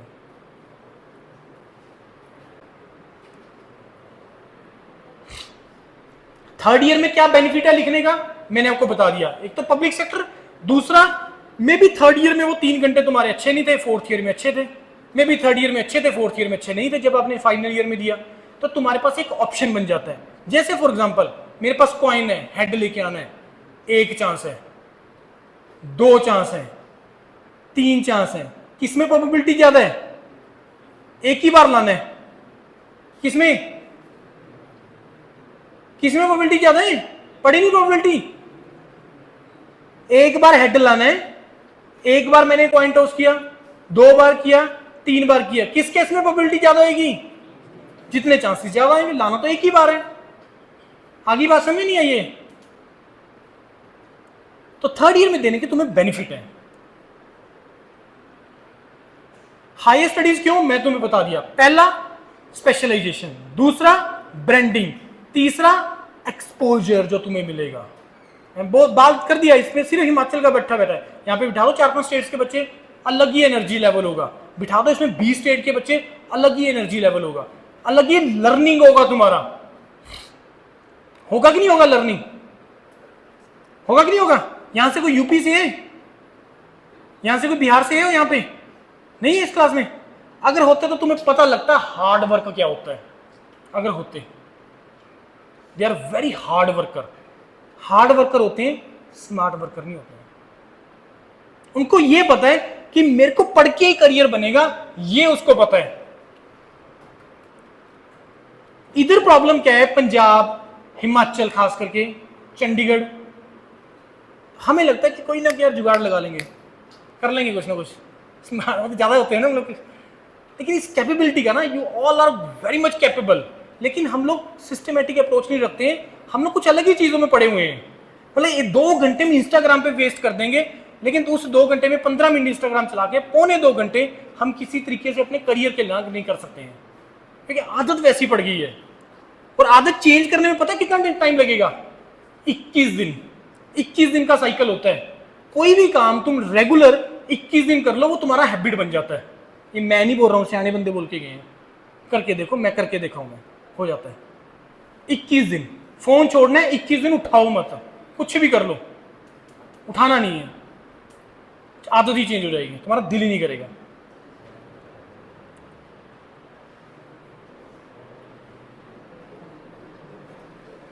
अदर एग्जामिनेशन देखो तुम्हारे पास और क्या होते हैं गेट के अलावा। गेट हर साल होता है, स्टैंडर्ड एग्जाम है। इसके अलावा मैंने तुम्हें बताया public sector, around 20+ public sector हैं जो हर साल गेट का, जो विदाउट गेट रिक्रूटमेंट करते हैं। इसके अलावा और भी बहुत सारे स्टैंडर्ड एग्जाम्स हैं, जैसे फॉर एग्जांपल आपका स्टेट के AEJ, उसके बारे में मैंने डिस्कस किया। हर साल नहीं होते हैं, अनसर्टेनिटी रहती है, लेकिन तुम टारगेट करो, कोई मना नहीं कर रहा। लेकिन मैंने तुम्हें वो भी बता दिया, इससे अगर पैसा कमाना है, तगड़ा पैसा कमाना है, तो कैसे कमाना है वो भी तुम्हें मैंने बता दिया। और एक चीज मैं और बता रहा हूं तुम्हें, आप यू ऑल आर टेक्नोक्रेट, सभी इंजीनियर, अपने डोमेन में ही काम करना, तभी तुम उसको करियर में कन्वर्ट कर पाओगे। जो अदरवाइज जॉब रह जाएगा। बैंकिंग डोमेन में जाओगे, ऐसी किसी डोमेन में जाओगे जिसमें आपका इंटरेस्ट नहीं है, ठीक है, दिख रहा है वो गवर्नमेंट जॉब है ऊपर भी। अच्छा, एक चीज ये भी सोचो कि तुम ऐसी डोमेन में ट्राई कर रहे हो जहां पे सारे ग्रेजुएट एलिजिबल है, उसमें कंपटीशन ज्यादा होगा, या किसी ऐसी जगह अप्लाई कर रहे हो जहां पे ओनली सिविल इंजीनियर एलिजिबल है, किसमें कंपटीशन ज्यादा है? किसमें कंपटीशन ज्यादा है? ग्रेजुएट्स। आज यहां ओनली सिविल इंजीनियर से कंपटीशन है, इसमें ओनली इलेक्ट्रिकल से है, ओनली कंप्यूटर साइंस से है। आ रही है कि नहीं आ रही बात समझ में? आ रही है चीजें समझ में नहीं आ रही है? ऊपर से नहीं कर रही है? एग्जॉस्ट तो नहीं हो रहे हो? थक तो नहीं गए? Yes, that's the spirit. इसलिए मेरा दिल कर रहा है, अदरवाइज मैं आधे घंटे में वाइंड अप कर देता हूं। मेरे को रिस्पॉन्स चाहिए होता है, दैट इज गुड। इसके अलावा SSC JEE, SSC JEE standard exam है, हर साल होता है। SSC JEE क्या है? देखो, जैसे public works department, water resources, ये जैसे तुम्हारे स्टेट में होते हैं, ऐसे सेंट्रल गवर्नमेंट के भी ये डिपार्टमेंट्स होते हैं। तो अगर तुम्हें स्टेट से जाना है अपनी स्टेट में, तो स्टेट एग्जाम लेगा। अगर सेंट्रल गवर्नमेंट में इन डिपार्टमेंट्स में जाना, लाइक मिलिट्री इंजीनियरिंग सर्विसेज में भी JEE का रिक्वायरमेंट होता है। वो किसके थ्रू होता है? वो SSC कंडक्ट करवाता है, staff selection commission, SSC conduct, और ये हर साल होता है। रफली 700-800 के आसपास हर साल वैकेंसी आती है पूरे इंडिया के लिए। अब इसमें तुम अपनी स्टेट में जॉब ले सकते हो, लेकिन डिपेंड करेगा तुम्हारा मेरिट में नंबर कहां पे है। It's very simple. तुम्हारा मेरिट में अगर टॉप में पूछा, हाँ जी कौन सा डिपार्टमेंट चाहिए, ये चाहिए जी, डन, पहले नंबर पे मिल गया।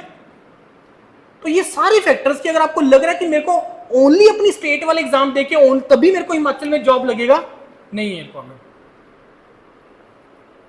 इन एग्जाम्स के थ्रू अपनी स्टेट में रह सकते हो, तुम SJ विनल अपनी स्टेट में रह सकते हो, राइट।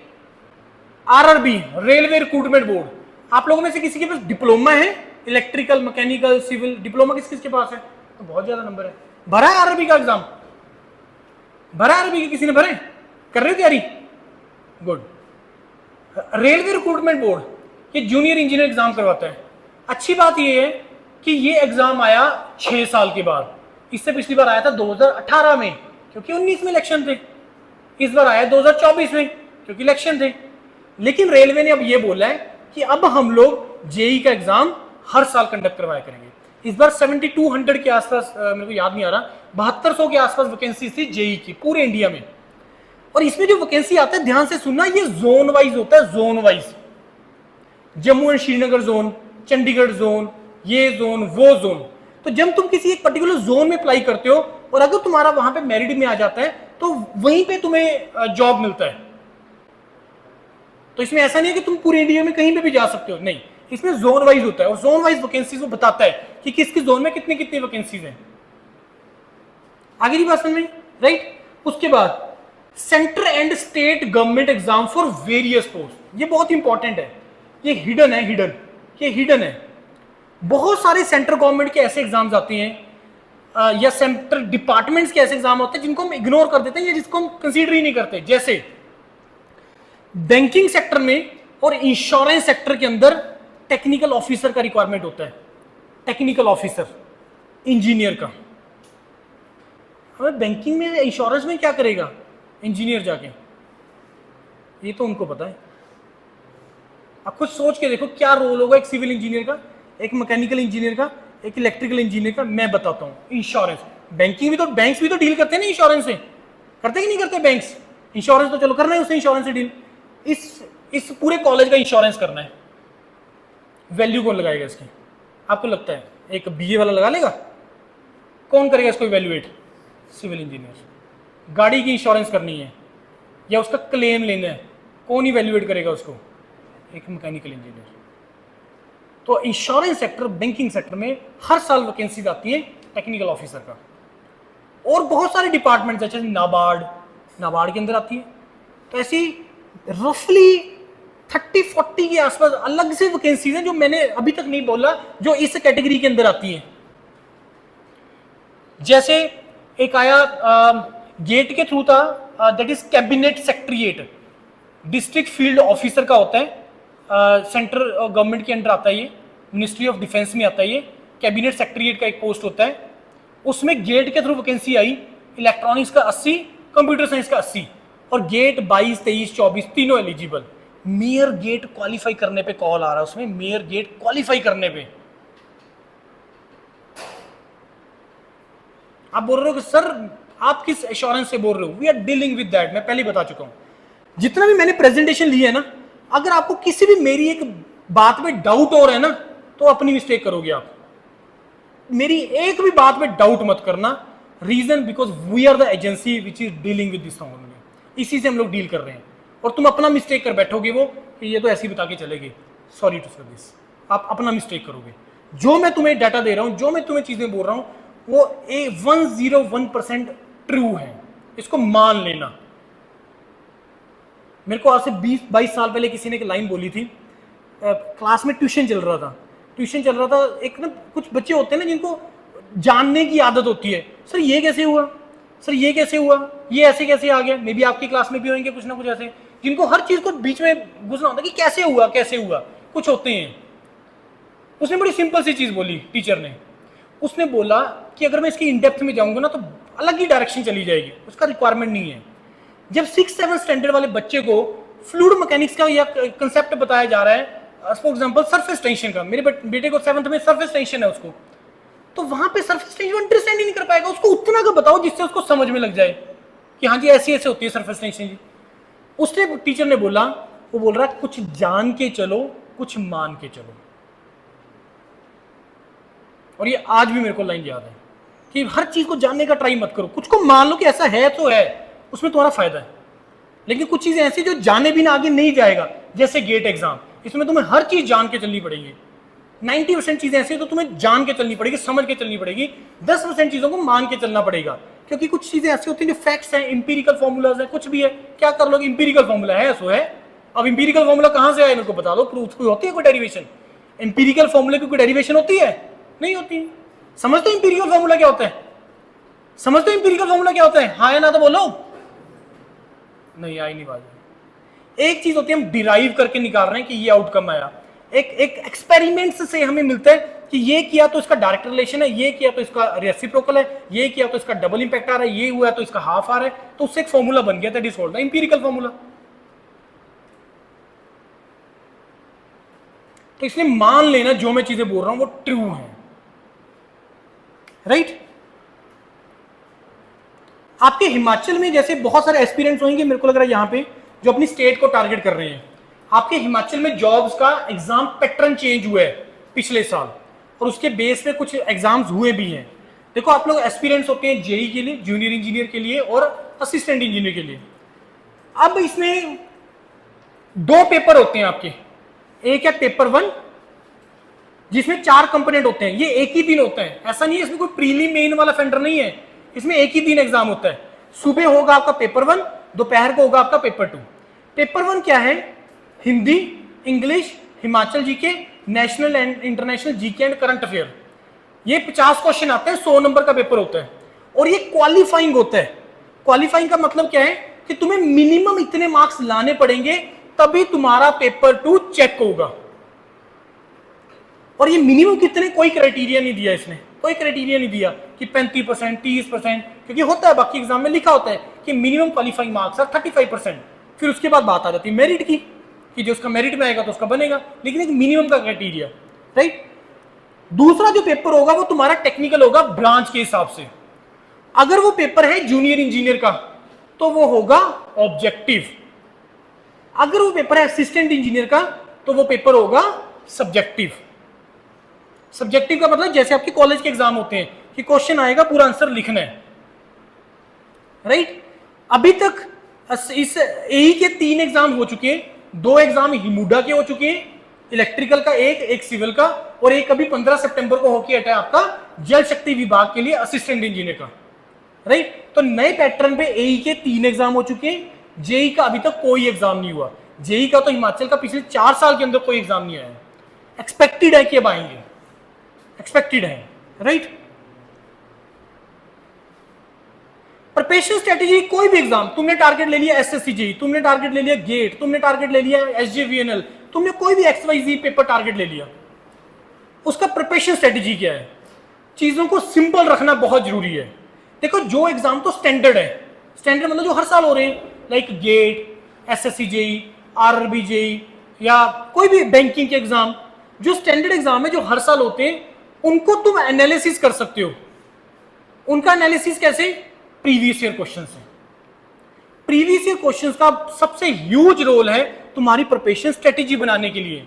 सर गेट में तो न्यूमेरिकल्स आते हैं, तो न्यूमेरिकल्स का प्रैक्टिस करनी है हमें, और कंसेप्चुअल आते हैं न्यूमेरिकल्स भी, ऐसे नहीं आते हैं स्ट्रेट की फॉर्मूला लिखा और वैल्यू डाली और आंसर आ गया, नहीं, कंसेप्ट है, 2-3 चीज स्टेप पूछता है वो।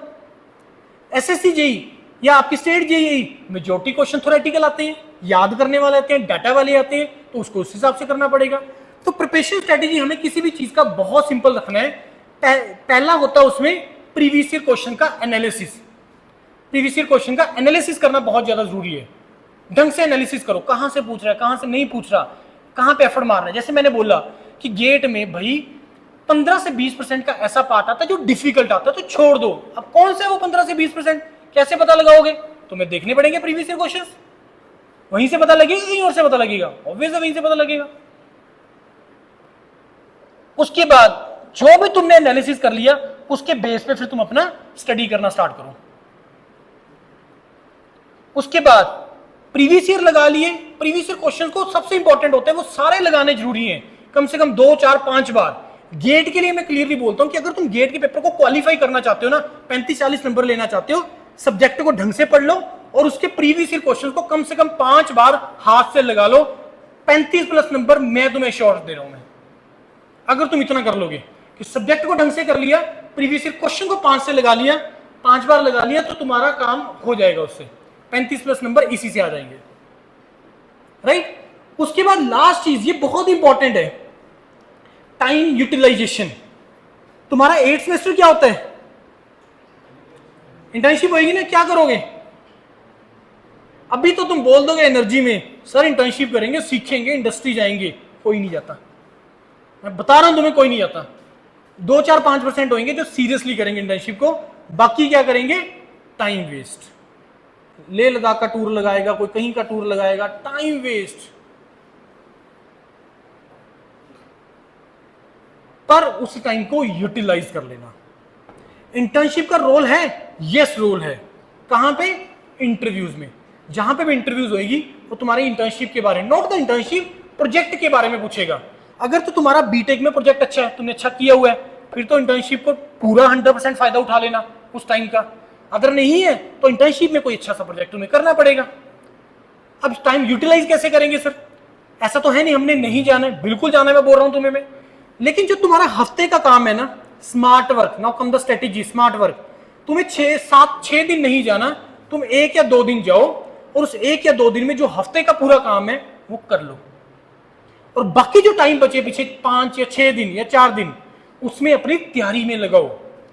हर साल होता है, मेरे पास चंडीगढ़ में बच्चे आते हैं जनवरी के अंदर कि वहीं पे ट्रेनिंग लगवा लिया, वहीं पे ट्रेनिंग लगवा रही है, साथ में अपना प्रिपरेशन करना स्टार्ट कर लिया, चाहे गेट है, चाहे जेईई है, या कोई भी है, ऐसा करते हैं बच्चे। तो उस टाइम को आपने यूटिलाइज करना है। प्लीज मेरा रिक्वेस्ट है आप सभी को, वेस्ट मत कर देना। होता क्या है, जब 2, 4, 5 साल के बाद कुछ पता लगता है ना कि साथ वाला तो ले गया जॉब, पब्लिक सेक्टर चला गया, एसजीवीएनएल में चला गया, साथ वाला तो चला गया आईआईटी, उसका तो वहां पे लग गया 20 लाख का पैकेज, तो उस टाइम पे सिर्फ रिग्रेट होगा अपने आप से। लेकिन ईगो डिफेंस मैकेनिज्म में हम क्या बोलते हैं, मेरे को तो पता ही नहीं था, मेरे को तो किसी ने बताया ही नहीं। अगर मेरे को पता था मैं तो ये कर देता, मैं वो कर देता। इसको बोलते हैं ईगो डिफेंस मैकेनिज्म, की अपनी गलती नहीं माननी है, किसी और पे डाल दो, जबकि नुकसान तुम्हें तुम्हारा अपना है। और जब कोई बताने आया था तब हमने सुनी नहीं बातें, तब हमने उसको बड़े अलग ही तरीके से लिया। आ रही है कि नहीं आ रही बात समझ में? तो इस तरीके से तुम्हें अपने करियर के बारे में सोचना है, इस तरीके से।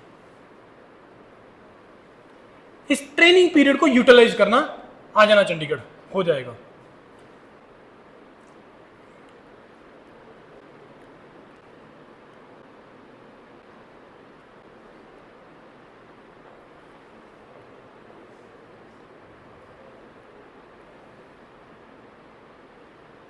Any query before I proceed further? Any query? We are based in Chandigarh, हम लोग चंडीगढ़ बेस्ड है, वहां पे हमारी प्रिपरेशन से रिलेटेड चीजें चलती हैं। हमारे 3 प्लेटफॉर्म है। एक platform engineers career point, we started in 2011 and we have sent thousands of people for public sector and higher studies.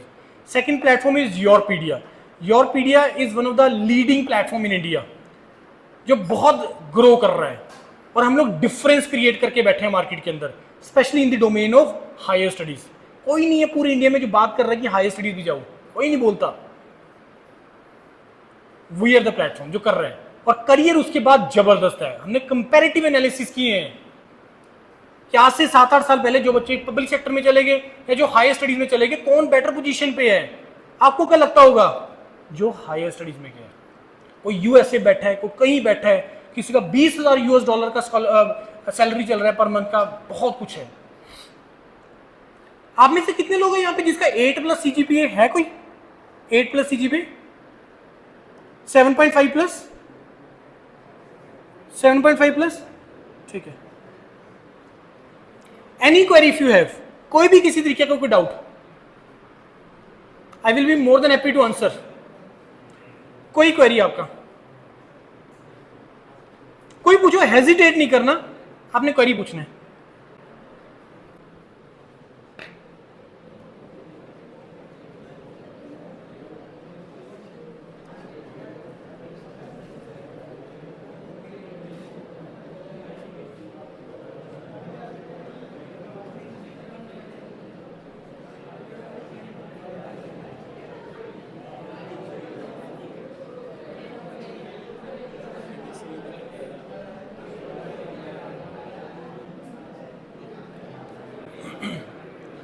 देखो जो तुम्हें मैंने डाटा दिया था ना, ध्यान से सुनना, मैं उसके प्रूफ दिखा रहा हूं।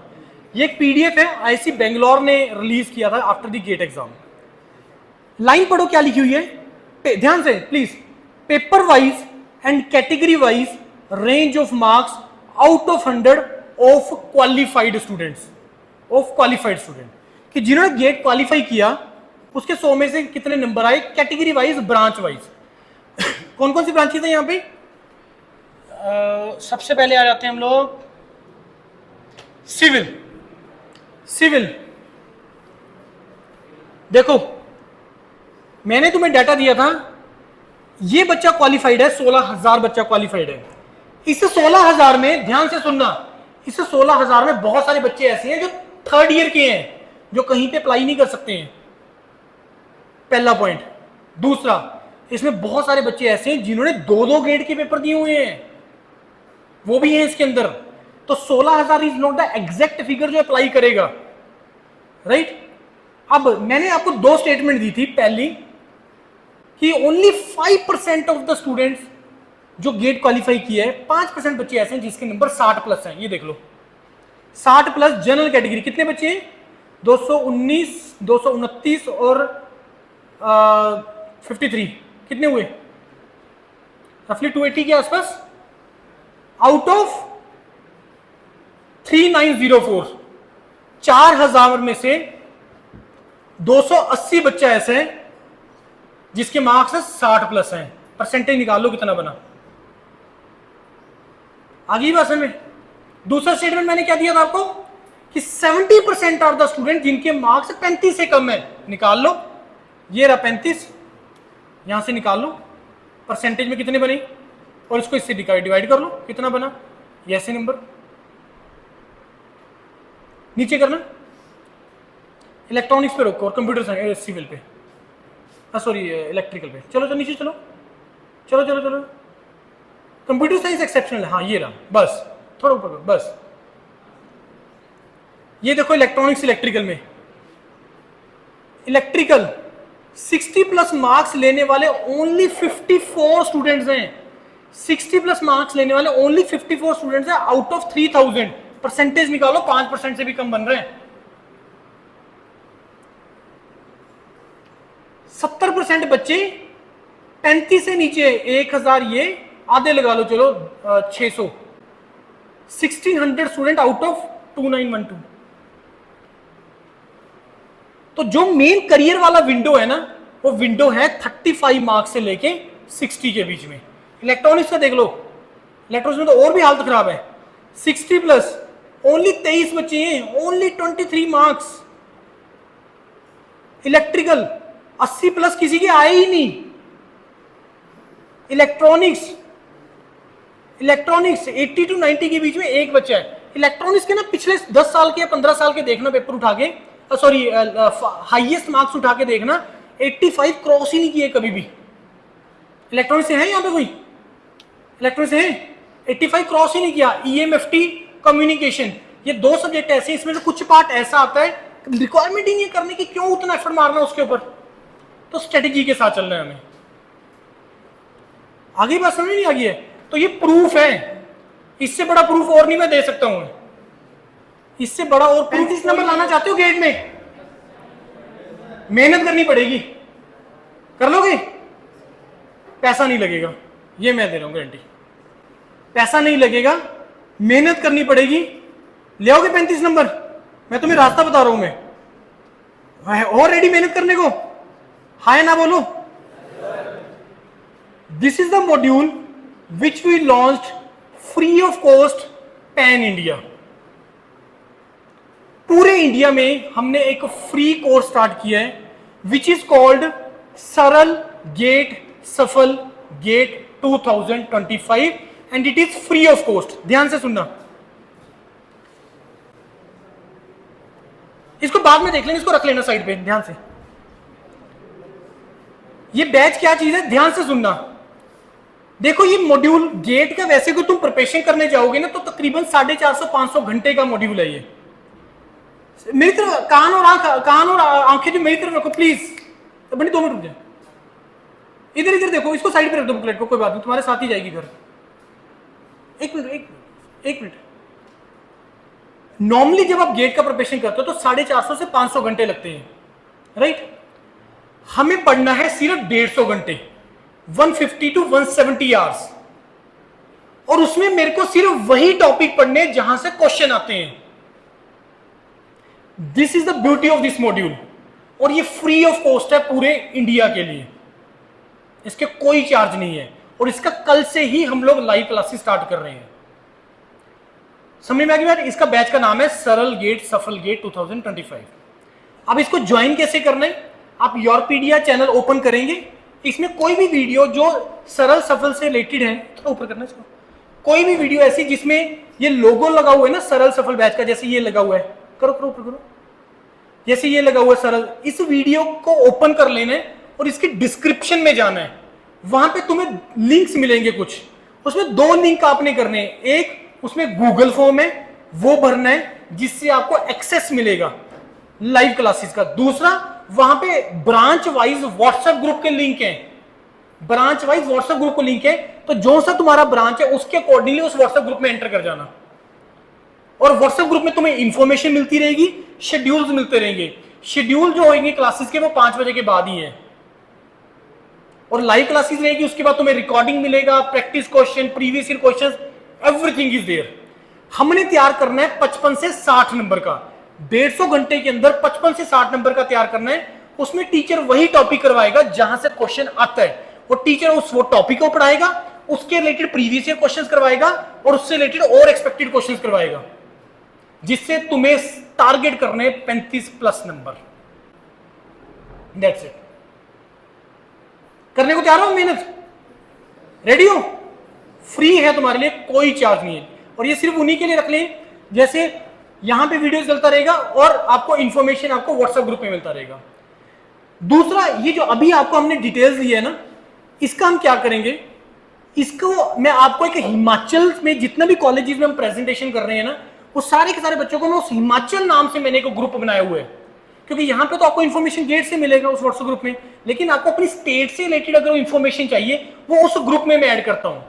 कोई अपना नोटिफिकेशन आ गया या हिमाचल के स्टूडेंट्स को कुछ मेरे को बताना है या कुछ भी करना है, उस व्हाट्सएप ग्रुप में आपको इन्फॉर्मेशन मिलता रहेगा। Will it be okay? कोई दिक्कत तो नहीं उसमें? हाँ या ना? ये एनर्जी क्यों नहीं तुम्हारे? थक गए? बोल तो मैं रहा हूं, मैं थका हूं? लग रहा है मैं थका हूं? तो तुम क्यों थके हो? बोरिंग था? तुम्हारे लिए था, बहुत इंफॉर्मेटिव था, और मेरे को मजा आया सीरियसली। नॉर्मली मैं प्राइवेट कॉलेजेस में एंजॉय नहीं कर रहा हूँ, हिमाचल में जा रहा हूँ, मतलब डंप सा बच्चा बैठा है, कोई है ही नहीं एनर्जी, लेकिन आप लोगों को पता भी था चीजों में, आपने सुना भी है बहुत अच्छे की। मेरी तरफ से क्लैप आप लोगों को, अपने लिए भी करो,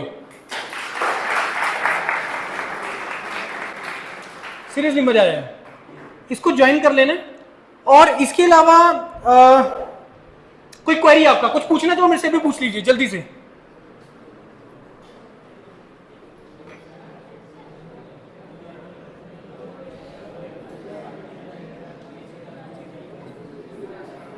कोई आपका क्वेरी हो पूछो यार, एक का तो पूछो,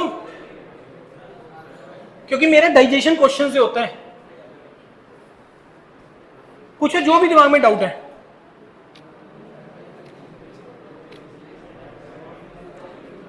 ये जो आपको ब्राउचर्स मिल रहा है ना, इसमें क्यूआर कोड दिए हुए हैं हमारे प्लेटफॉर्म्स के, इसमें क्यूआर कोड दिए हुए हमारे ब्राउचर्स के, तो यहां से क्यूआर कोड से उनको आप डाउनलोड कर सकते हो और डायरेक्टली हमारे चैनल्स पे जा सकते हो।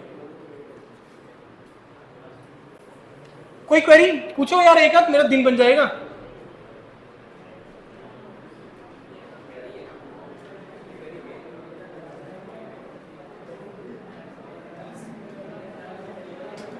अच्छा, अभी आप लोगों ने क्या करना है, प्रेजेंटेशन एंड है।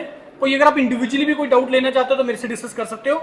और जाते हुए अभी इस कोड को आपने स्कैन करना है। इस स्कैन करोगे तो ये इंजीनियर्स करियर पॉइंट के चैनल पे जाएगा, जहां पे बहुत इंफॉर्मेशन मिलेगी तुम्हें, बहुत ज्यादा इंफॉर्मेशन, तो सभी इसको स्कैन करते हुए जाएंगे। चलो ठीक है यार, thank you and all the best all of you. बहुत मजा आया आप लोगों से बात करके और बहुत अच्छा लगा। ठीक है, थैंक यू।